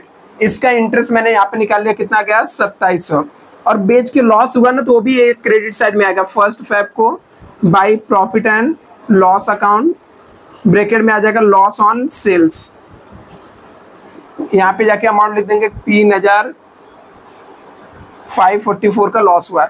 अभी 100% सम सॉल्व हो गया, सिर्फ टैली करना बाकी है, ठीक है। तो टैली करने के लिए हम लोग इसका टोटल मारेंगे और इसमें से देखेंगे कि कौन से साइड का ज्यादा, इस साइड का ही ज्यादा रहेगा। तो टोटल मारो, देखो कितना आता है। मैं नीचे वाला पार्ट से भी रब कर देता हूँ, मुझे काम का नहीं है। तो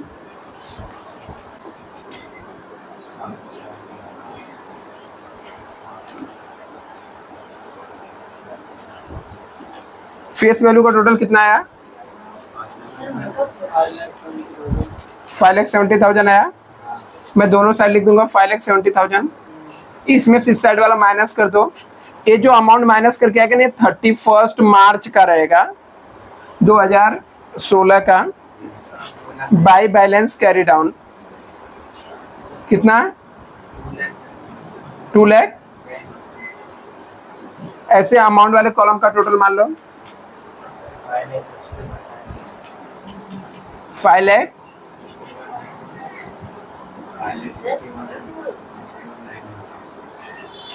अभी यहाँ पे माइनस करेंगे लेकिन उसको लिखेंगे नहीं, देखो अलग से इसका मार्केट प्राइस दिया है क्या, पहले माइनस करो कितना आएगा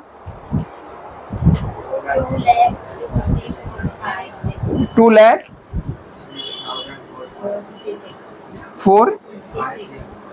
ये देखो यहाँ पर इसका मार्केट प्राइस जो इसका ये कॉस्ट प्राइस है, ठीक है, और इसका कॉस्ट प्राइस, और देखो सब में एक मार्केट प्राइस अलग से दिया है, 2,04,000 अभी यहाँ पे देखो ये दोनों में से कम कौन सा है, मार्केट प्राइस कम है ना, तो मार्केट प्राइस यहाँ पे लिखने का 2,03,450। सब लोग यहाँ पे देखेंगे, मेरे हिसाब से इसका प्राइस इतना होना चाहिए, बट मार्केट में इसका प्राइस इतना होगा तो मुझे लॉस हो रहा है। कितने का लॉस हुआ है, मार्केट प्राइस कम होगा तो लॉस होगा हमेशा। 31 मार्च को जितने का लॉस होगा वो लिख देने का बाई प्रॉफिट एंड लॉस। कितने का, 3,000 का लॉस हो रहा है क्या, 3,100 का कि 3,000 का, 3,000 का लॉस हुआ है। सम सॉल्व हो गया, बस इसका एक इंटरेस्ट निकालने का। 2,10,000 पे हर एक ट्रांजेक्शन के बाद इंटरेस्ट निकालना ही है। 12% लास्ट टाइम इंटरेस्ट दिसंबर में मिला था, दिसंबर से मार्च कितना मंथ हो गया, 3 मंथ्स। कितना आ जाएगा इंटरेस्ट, 6,000। ये 6,000 यहाँ पे 300 लिख देंगे, इसका टोटल मानने का इंटरेस्ट वाले कॉलम का। इंटरेस्ट वाला कॉलम हमेशा क्रेडिट साइड का जाता रहेगा।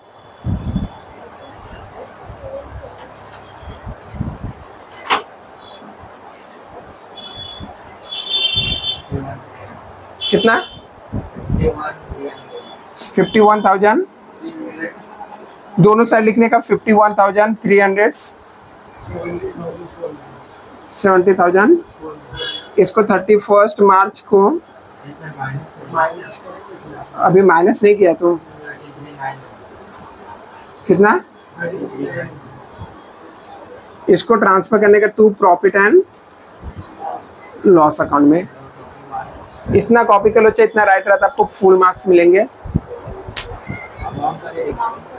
टोटल कितना आएगा, 5,61,900। इसे कॉपी करो, फिर शेयर्स वाला एक सम सॉल्व करते, फिर ये चैप्टर आपका ओवर हो जाएगा। शेयर्स में इंटरेस्ट नहीं कैलकुलेट करना होता है, उसमें बोनस आता है, राइट इशू आता है, ये सब चीजें आता है। और शेयर्स वाला इससे इजी होता है, उसमें बार बार इंटरेस्ट नहीं निकालना रहता है। चलो अभी हम लोग दूसरा टाइप्स करते हैं, शेयर्स वाला। शेयर्स वाला जो सम रहता है ना बच्चा, वो इससे भी इजी होता है एक तरीके से। सिर्फ आपको यदि कोई चीज रेशियो में दिया रहेगा तो रेशियो में आपको कैलकुलेट करने आना चाहिए। हाँ देखो, मैंने आपको एक क्वेश्चन भेजा हूँ 7th का, कब आया था एग्जाम में बता देता हूँ, मार्च 2018 का, ठीक है।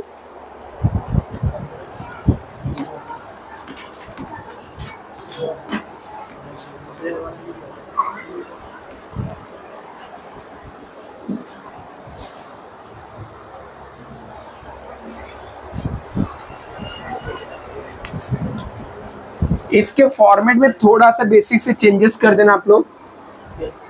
जो पुराना वाला फॉर्मेट था, इसमें एक कॉलम और एक्स्ट्रा आ जाएगा।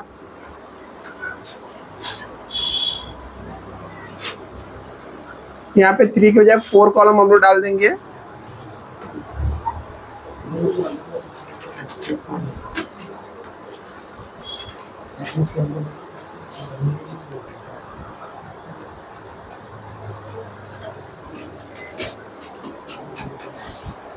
अभी यहाँ पे देखो, इसके अंदर क्या रहेगा, डेट, पर्टिकुलर्स, यहाँ पे नंबर ऑफ शेयर्स लिखने का, फेस वैल्यू, जहां पर इंटरेस्ट था यहाँ पे डिविडेंड आ जाएगा, और रुपीस। यहाँ पे date, particulars, face, number of shares, face value, dividend और रुपीस, ठीक है। अभी हम लोग सम को रीड कर लेते पहले। देखो क्वेश्चन नंबर 7 बच्चा, ठीक है। और जो लोग बाद में इनके वीडियो देखेंगे, आप लोग भी क्वेश्चन देख लो। यदि आपको टेक्स्ट बुक में मिल गया तो अच्छी बात है, नहीं तो यहाँ से स्क्रीनशॉट जो भी रहेगा ले लेना, दिखेगा भाई नहीं इसमें, तो मुझे लगता है।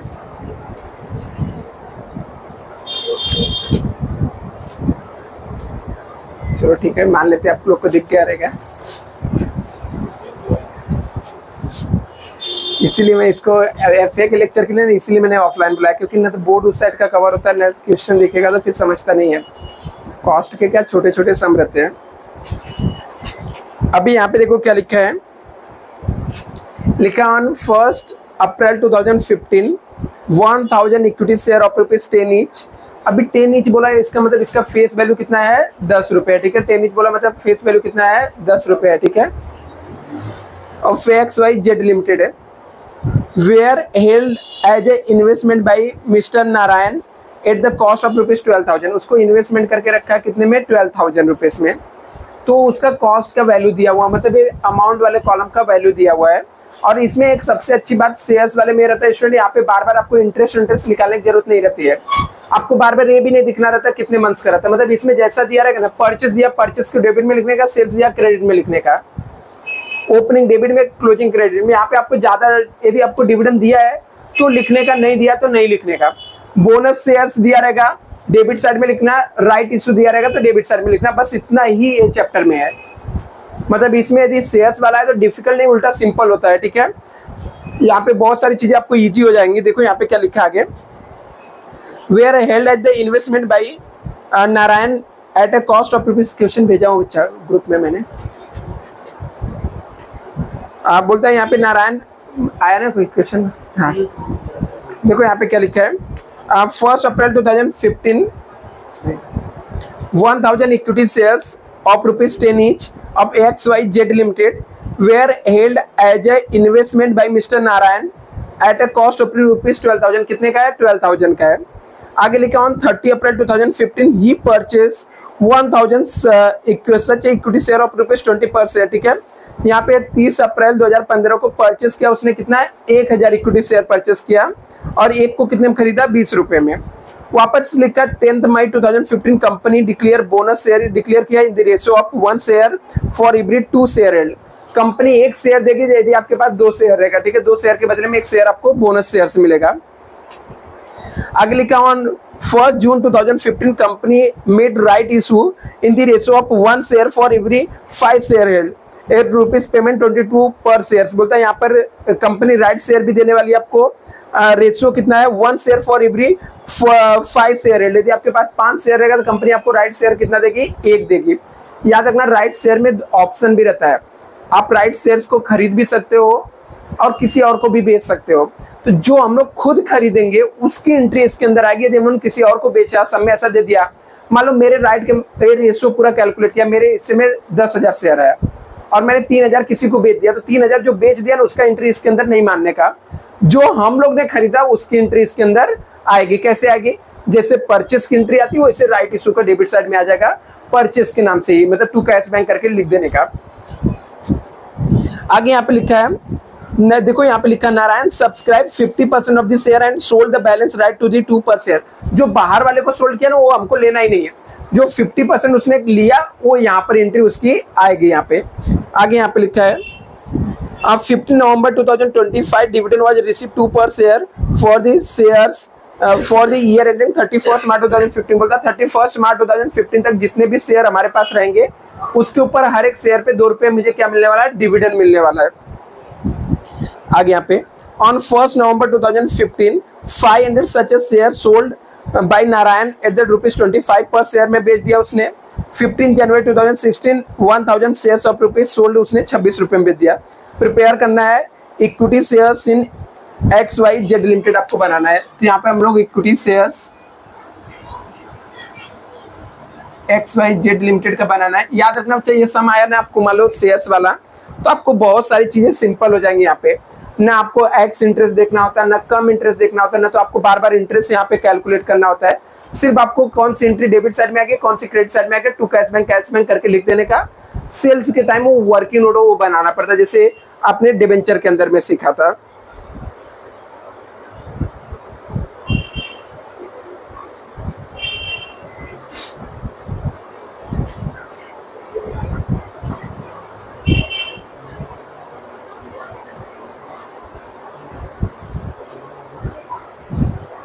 अभी देखो हम लोग सबसे पहले टाइमलाइन बना लेंगे।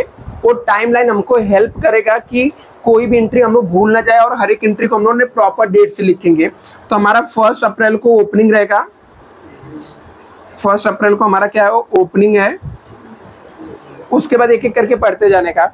उसके बाद 1 अप्रैल के बाद हम लोगों ने 30 अप्रैल को क्या किया, परचेस किया है। तो यहाँ पे 30 अप्रैल का हमारा परचेस आ जाएगा। नेक्स्ट क्या है, 10 मई को कंपनी को बोनस शेयर मिलेगा। 10 मई को बोनस शेयर इशू है। इसके बाद 1 जून को क्या है, राइट शेयर्स है। जून राइट इशू है। इसके बाद क्या है, 15 सितंबर को डिविडेंड है। नेक्स्ट 1 नवंबर को क्या है, सोल्ड है। नेक्स्ट क्या है, 15 जन को क्या किया, सोल्ड है। इसके बाद 31 मार्च को क्या हो जाएगा, क्लोजिंग ना। अभी देखो यहाँ पर सेम वापस से वही आपके साथ हुआ रहेगा। टोटल इसके अंदर एंट्री आपको कितना दिया है, 1 2 3 4 5 6 7 8 दिया। 8 2 जा मतलब समझ जाओ 16 मार्क्स आपके इसके रहेंगे। और आपको 4 मार्क्स रहते टैली वैली करने के, छोटे मोटे जो वर्किंग नोट्स रहते हैं उसके होते हैं। तो आप इसमें से जितना एंट्री राइट मारोगे उतने मार्क्स आपके मतलब आपको उतने मार्क्स मिलते जाएंगे। अभी यहाँ पे परचेस की एंट्री, ओपनिंग की एंट्री कोई डिफिकल्ट नहीं होती है। 2 बार सोल्ड आया, यदि आपको वो निकालने आता तो मार ही सकते हो, ठीक है। अभी इसमें राइट इशू और बोनस इशू नई चीजें आई, ठीक है। शेयर्स वाले में राइट इशू और बोनस ये सब नई चीजें हैं। तो कैसे निकालना वो भी बता देता हूँ। वो भी परचेस ही होता है बट वो तरीका अलग होता है। शेयर होल्डर को क्या मिलता है, बोनस शेयर्स मिलता है, राइट इशू मिलता है, ये सब है। अभी इसमें देखो और भी सिंपल है। यहाँ पे डेट वोट इंटरेस्ट कुछ भी नहीं देखना आपको। 1 अप्रैल को ओपनिंग है, यहाँ पे जाके लिखने का 1 अप्रैल, ईयर कौन सा है 2015। यहाँ पे लिखने का टू बैलेंस ब्रॉट डाउन। अभी देखने का शुरू में हमारे पास कितने नंबर ऑफ शेयर्स है, 1000 है। तो यहाँ पे देखो नंबर ऑफ शेयर्स का मैंने कॉलम बनाया था, यहाँ पे 1000 लिखने का। और नॉर्मली जो डिबेंचर बॉन्ड्स होता है ना उसका फेस वैल्यू 100 होता है और शेयर्स का फेस वैल्यू 10 रुपए होता है, ठीक है। और वो मेंशन भी किया रहता है, जैसे इसमें देखो मेंशन किया है 1000 share equity share of ₹10 each. तो 1000 इंटू 10 कर देने का फेस वैल्यू कितना हो जाएगा, 10,000। अभी इसके बाद इसका कॉस्ट प्राइस कितना दिया है, 12,000 दिया, ठीक है। 12,000 सबको दिख रहा है, 12,000। अभी देखो उसमें क्या था ना, डिबेंचर वाले में हमको ये इंटरेस्ट निकालना पड़ता था बार बार। इसमें नहीं दिया है ना तो कुछ नहीं करना है, डैश मारने का खत्म हो गया, हमारी एंट्री हो गई। मतलब इसमें से उठा के सिर्फ इसमें पोस्ट करना है। 30 अप्रैल को परचेस किया ना है तो यहाँ पे 30 अप्रैल लिखने का और लिखने का टू कैश और बैंक। परचेस किया तो डेबिट साइड में कैश और बैंक आएगा। कितना परचेस किया, 1000 शेयर। तो यहाँ पे नंबर ऑफ शेयर्स में ना 1000 लिख देने का, 1000 और इंटू 10 कर देंगे तो फेस वैल्यू कितना आ जाएगा, 10,000। कितने में परचेस किया उसने, तो 1000 शेयर परचेस किया, एक को 20 रुपए में, तो कितना हो जाएगा 20,000। कितना हो जाएगा, ए बी एंट्री हो गया, ठीक है। मल्टीप्लाई करने के सिर्फ लिख देने का, कुछ यहाँ पे करना नहीं होता है। अभी 10 मई को बोनस आया ना, तो बोनस के टाइम आपको वर्किंग नोट बनाना पड़ेगा। Working note number 1, calculate bonus shares, ठीक है। अभी बोनस शेयर्स कैसे कैलकुलेट करना है ये भी आपको एकदम सिंपल लगेगा, जस्ट आपको याद रखना है, ऐसे लिख लेने का है जो मैं लिख रहा हूं। Number of shares held equal to number of bonus issued, मतलब कितने पे कितना शेयर मिलेगा। नंबर ऑफ शेयर हेल्ड मतलब हमारे पास कितना शेयर रहेगा, तो कंपनी बोनस शेयर कितना देगा, उस सब में आपको लिख के दिया। जैसे यहाँ पे लिख के दिया है, लिख के दिया यहाँ पे बच्चा कि on 10 May 2015 company declare bonus share in the ratio of 1 share for every 2 share held. यदि हमारे पास 2 शेयर रहेगा तो कंपनी 1 बोनस शेयर देगी। तो यहाँ पे लिख देने का, हमारे पास हेल्ड में 2 रहेगा तो कंपनी हमको बोनस शेयर कितना देगी, 1 देगी। फिर आने का खुद चेक करने का, हमारे पास कितना एग्जैक्ट में शेयर है, 1000 शेयर है, ओपनिंग में 1000 और खरीदा, कितना हमारे पास शेयर है, 2000 है।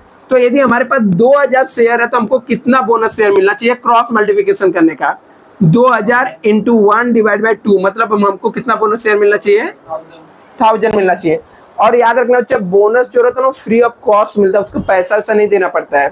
इसलिए डेबिट साइड में जाने का और लिखने का 10 मई और यहाँ पे लिखने का टू बोनस शेयर्स, और यहाँ पे लिखने का कितना शेयर मुझे मिल रहा है 1000। एक का फेस वैल्यू कितना 10 रुपये है, तो 10,000, और ये दोनों में डैश डैश मार देने का है। इसके अमाउंट के कॉलम में इसलिए नहीं आएगा कुछ, क्योंकि फ्री ऑफ कॉस्ट में बोनस शेयर मिलता है, ठीक है। तो सिर्फ बोनस इशू के टाइम अमाउंट वाले कॉलम में कुछ नहीं आएगा, बाकी सब ट्रांजेक्शन में यहाँ पर आएगा। अभी यहाँ पे 1 जून है, राइट इशू 1 है, तो वापस से वर्किंग नोट बना लेने का। Working note number 2 right issue. देखो अभी राइट इशू के टाइम पे भी ना आपको कैलकुलेशन में दिक्कत नहीं है, यही चीज लिखने का, number of shares held, number of right issue, ठीक है। मतलब कितने पे कितना कंपनी हमको इशू करने वाले। तो देखो यहाँ पे एक रेशो उसने दिया था राइट के बारे में। 1 जून 2015 company made the right issue in the ratio of 1 share for every 5 share held. मतलब आपके पास 5 शेयर रहेगा तो कंपनी आपको कितना शेयर देगी, 1 शेयर देगी। यदि मेरे पास हेल्ड में 5 शेयर है तो कंपनी कितना शेयर दे रही है, 1। बस ये लाइन लिख लेने का आपका काम खत्म, ठीक है। ये लिख लिए तो आपको समझ जाएगा, वो लिखा रहेगा, पढ़ के वर्डिंग समझ में आना चाहिए आपको। ये लिखा, अभी इसका नंबर काउंट कर लेने का। मेरे पास कितने शेयर है, 1000 1000 1000, कितने शेयर है 3000। तो हेल्ड वाले में हमारे पास 3000 शेयर है, इसके हिसाब से मुझे कितना शेयर्स मिलना चाहिए, तो क्रॉस मल्टीप्लिकेशन कर लो, 3000 इंटू 1 डिवाइड बाई 5 हो जाएगा। कितना शेयर मिलेगा, 600 शेयर मिलेगा। अभी मेरे हिस्से में 600 शेयर आया, ये राइट इशू याद रखना है, राइट इशू हमारे हिस्से में 600 शेयर आया। कोई जरूरी नहीं मैं 600 के 600 शेयर खरीदूं, वो डिपेंड करेगा, सब में मेंशन किया रहेगा। हो सकता है मैं 600 के 600 शेयर खरीदूं, या मैं उसमें से कुछ खरीदूं कुछ नहीं खरीदूं। तो देखो नीचे लिखा था, और लिखा था Narayan subscribe is 50% of the share. उसने सिर्फ कितना सब्सक्राइब किया, 50। और मैं जितना खरीदेंगे ना उसकी एंट्री इसके अंदर आएगा, जो किसी और को बेचा। जैसे उसने बोला 50% बेच दिया 2 रुपए में किसी और को ना, उसको इग्नोर करने को, उसको अपने को कुछ नहीं करना है। हम लोग कितना खरीद रहे हैं, 50% ना। अभी ये 600 आया, तो 600 का 50% कितना होता है, मतलब 300 शेयर हम लोग क्या कर रहे हैं, खरीद रहे हैं। सब्सक्राइब किया मतलब खरीद रहे हैं, खरीद रहे हैं मतलब क्या कर रहा हूँ, परचेस कर रहा हूँ, ठीक है। परचेस की जैसी एंट्री आती है वैसे ही एंट्री यहाँ पे लिख देने का। कब का, 1 जून का, यहाँ पे लिखेंगे 1 जून, और लिखने का टू कैश और बैंक लिखने का, सिर्फ ब्रैकेट में यहाँ पे राइट लिख देने का, राइट इशू, ठीक है, या राइट शेयर्स लिख देने का। अभी कितना शेयर हम लोग खरीद रहे हैं, 300, एक का फेस वैल्यू 10 रुपए, कितना हो जाएगा 3000। अभी 300 शेयर खरीदा। देखो राइट इशू का प्राइस दिया रहेगा, कितने में कंपनी शेयर दे रही, 22 रुपए को समथिंग दिया था, 22 रुपए से था ना। तो 300 इंटू 22 कर देने का, कितना 6600, दैट्स ऑल, ठीक है। अपना यहाँ तक का काम खत्म हो गया। इसे कॉपी करो, फिर ये 3 एंट्री हम लोग पास करेंगे। समझ जाने का, शेयर्स वाला है तो आपको और भी सिंपल रहता है, ऐसा आप समझ सकते हो। और इतना पोस्टिंग राइट किया तो आपके 4 एंट्री राइट किया तो 6 से 8 मार्क्स आपको इतने भी मिलेंगे।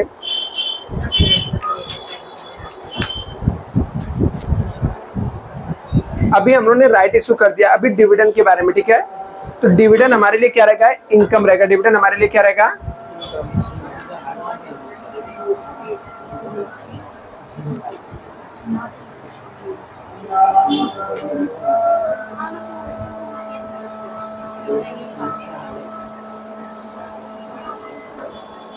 अभी देखो डिविडेंड जो रहेगा, डिविडेंड हमको कैलकुलेट करना पड़ेगा। अभी यहाँ पे डिविडेंड में एक जो लाइन बोला उसने ना, कि डिविडेंड जो है वो 31 मार्च तक के ही कंपनी देने वाली, ठीक है। 31 मार्च तक के जितने शेयर इशू किए रहेंगे उसके ऊपर ही डिविडेंड देगी। तभी 31 मार्च के बाद बोनस और राइट शेयर्स को छोड़ देने का, उसके पहले के जितने शेयर्स रहेंगे उनका डिविडेंड निकालने का। जब भी ऐसा दिया रहेगा कि आपको 31 मार्च तक का डिविडेंड निकालना है ना, तो देखने का कि कंपनी अभी अभी क्या इशू कर रही है। तो अभी अभी कंपनी ने राइट इशू किया, और बोनस जो परचेस करते हैं वो पहले से ही कंपनी ने इशू करके रखा है, किसी न किसी को पहले से इशू करके रखा है, तो वो सबके ऊपर डिविडेंड मिलेगा। मतलब ये दोनों पे मिलेगा, जो ओपनिंग बैलेंस रहेगा और जो कैश बैंक रहेगा, मतलब जो परचेस किए रहेंगे। तो टोटल कितने, 2000 शेयर्स है। इसको 2 में बाइफर्केशन करने का, एक ओपनिंग का और एक परचेस का। याद रखना, यदि परचेस हमारा 2 रहता ना तो हम लोग दोनों ऐड कर लेते हैं। मतलब 2 का यदि मान लो परचेस का 2 ट्रांजेक्शन रहता है, दोनों को ऐड करके हम लोग साथ में लिखते हैं, और ओपनिंग को अलग लिखते हैं, ठीक है। अभी इसने क्या बोला, डिविडेंड 2 रुपए पर शेयर देगा। कितना देगा, 2 रुपीज पर शेयर देगा। तो हमारे पास ओपनिंग में 1000 शेयर्स है, और परचेस हमने कितना किया था, 1000। इंटू 2 करेंगे तो 2000 ये हमको डिविडेंड मिलेगा, ठीक है। अभी ये जो डिविडेंड मिल रहा है 15 सितंबर को, तो क्रेडिट साइड में लिखेंगे 15 सितंबर by cash bank, cash bank बोलेंगे। अभी देखो यहाँ पे डिविडेंड मिला ना, जो हमारा ओपनिंग के बैलेंस पे मिला रहेगा ना, इसको हम लोग इनकम मानते हैं, इसलिए इसको डिविडेंड के कॉलम में लिखने का। और जो परचेस पे आया था ना, वो अमाउंट वाले कॉलम में लिखने का। मतलब डिविडेंड में जो हम लोग किसी और से शेयर खरीदे रहेंगे, उसके ऊपर जो डिविडेंड मिलेगा उसको कॉस्ट वाले कॉलम में लिखने का, क्योंकि उसको एडजस्ट करना पड़ता है, वो हमारा खुद का इनकम नहीं रहता है। मैंने किसी और से शेयर खरीदा, वो किसी और को मिलना चाहिए था, उसका डिविडेंड मुझे मिल गया, इसलिए उसको कॉस्ट में लिखने का। और जो ओपनिंग बैलेंस करेगा वो खुद के डिविडेंड के कॉलम में लिखने का। अभी हमारा ये सोल्ड का है, जैसे सोल्ड का ट्रांजेक्शन आएगा हमको वर्किंग नोट बनाना पड़ेगा, वर्किंग नोट बना के कैलकुलेट करना पड़ेगा प्रॉफिट एंड लॉस। कैसे कैलकुलेट करने का, 1 नवंबर का है, यहाँ पे लिखने का सेल्स। देखो कितना शेयर्स हम लोगों ने बेचा है, सब में कितना शेयर्स बोला बेचा हम लोगों ने। 1 नवंबर को हम लोगों ने 500 शेयर्स बेचा, 25 पर शेयर्स का, ठीक है। तो 500 शेयर्स मैंने बेचा और एक को 25, तो मल्टीप्लाई कर दो, कितना आ जाएगा, कितना। अभी इसमें से लेस करने का कॉस्ट, तो जब भी सेल की बात आएगी आपको ये फॉर्मूला यूज कर लेना है, amount debit minus credit divide by face value debit minus credit into face value of sold. एकदम सिंपल सा है। नहीं भी फॉर्मूला याद रहेगा तो अमाउंट ऐसे लिख लेना कि डेबिट साइड के अमाउंट के कॉलम का टोटल मार लेना, तो टोटल मारो कितना आएगा,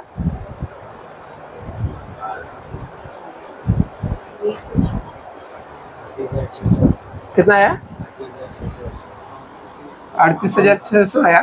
देखो 38,600 आया, माइनस क्रेडिट साइड में 2000 है, और यहाँ पर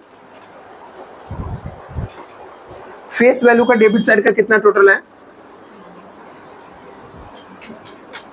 फेस वैल्यू मतलब ए वाले कॉलम का 10, 10, 20, 30, 33,000 है, 33,000 है ना, माइनस क्रेडिट साइड में कुछ है क्या, नील है, इनटू फेस वैल्यू सोल्ड 5,000 का बेच रहे हैं, क्योंकि 500 शेयर है और एक का फेस वैल्यू 10 रुपए, तो 5,000 आ जाएगा। अभी इसको सॉल्व कर दो, कितना आ जाएगा, 36,600 डिवाइड बाई 33,000 इंटू 5,000। 500 हम लोग बेच रहे हैं, एक का फेस वैल्यू 10 रुपए है, 500 इंटू 10 करेंगे तो फेस वैल्यू ऑफ सोल्ड मिल जाएगा। सॉल्व करो, देखो कितना आता है, 5,5 पॉइंट को छोड़ दो, ठीक है। 5,545 के आइटम को 12,600 बेचा, तो प्रॉफिट हुआ कितने का, इसमें से इसको माइनस कर लो, 6,955, ठीक है, प्रॉफिट हुआ ना। अभी देखो यहाँ पे, अभी इसका एंट्री लिख देंगे हम लोगों ने, एक का 1 नवंबर को सोल्ड किया ना, तो यहाँ पे 1 नवंबर लिखने का, और बाय कैश और बैंक लिखने का। यहाँ पे लिख देता हूँ आप लोग के लिए, डिविडेंड समझ में आए इसलिए। और एक इसका है सेल्स का ट्रांजेक्शन है, हम लोगों ने कितना 500 नंबर ऑफ शेयर्स बेचा, एक का फेस वैल्यू 10 रुपए, तो 5,000 हो जाएगा।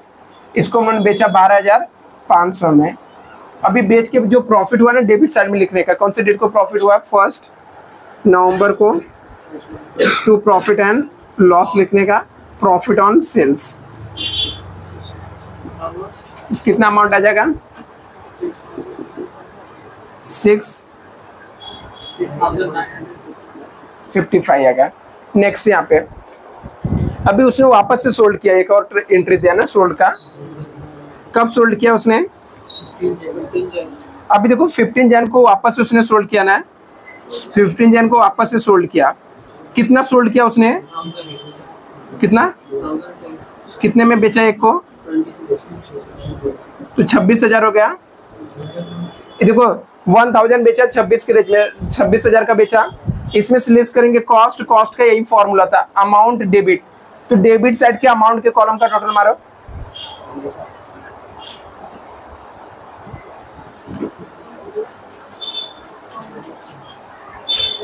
वाला ना 12,000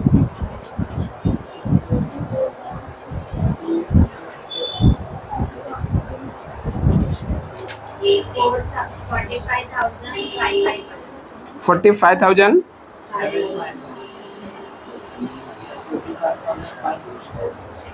कितना आएगा?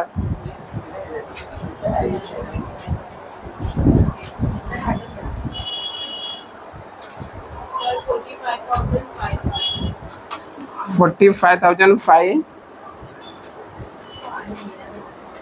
ऐसा माइनस क्रेडिट साइड में कितना है? 14,500 divide by face value debit side का कितना है?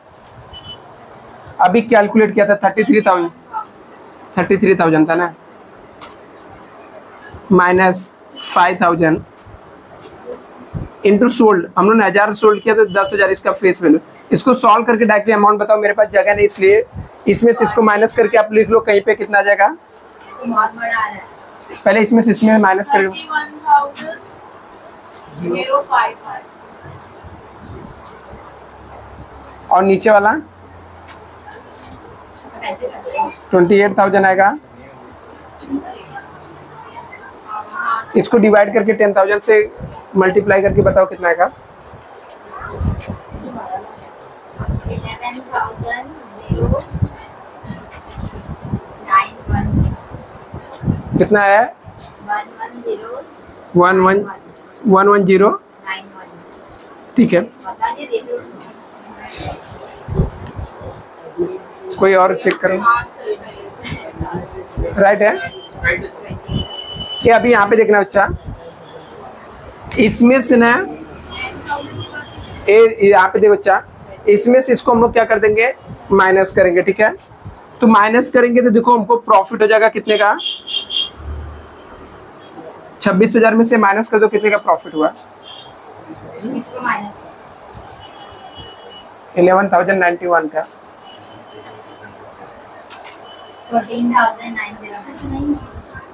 14,909 सब लोग इधर पे देखना बच्चा। इतना करने के बाद ना इसका पोस्टिंग हम लोग कर देते हैं। ये कौन से डेट का ट्रांजेक्शन है? 1 जनवरी का ना।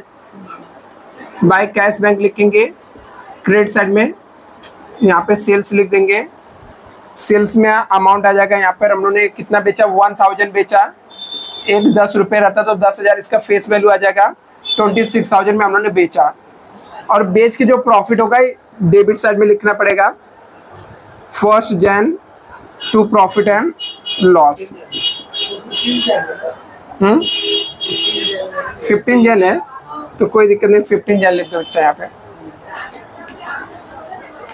अमाउंट आ जाएगा इसका प्रॉफिट का 14,909। अभी सब ट्रांजेक्शन होगा टैली करने के इसका। और कुछ मार्केट प्राइस अलग से दिया क्या? नहीं दिया, ठीक है। सिर्फ टैली करना है इसका। तो टोटल मारो, देखो इस साइड का कितना आएगा?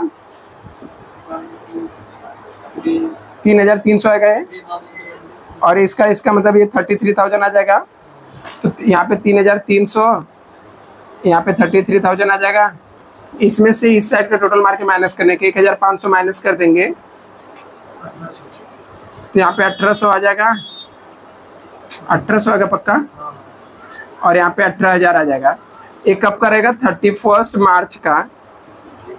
By balance carry down. ऐसे अमाउंट वाले कॉलम का टोटल मारो।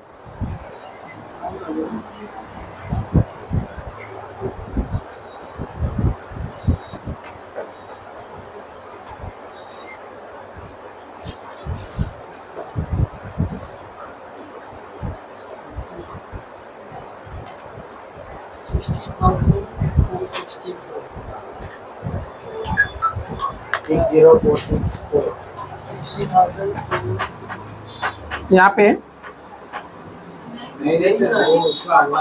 इसका टोटल 60464 दोनों साइड लिखने का।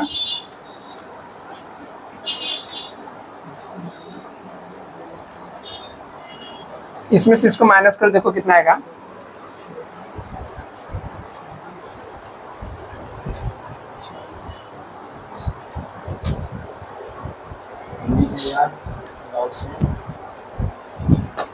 कितना आएगा?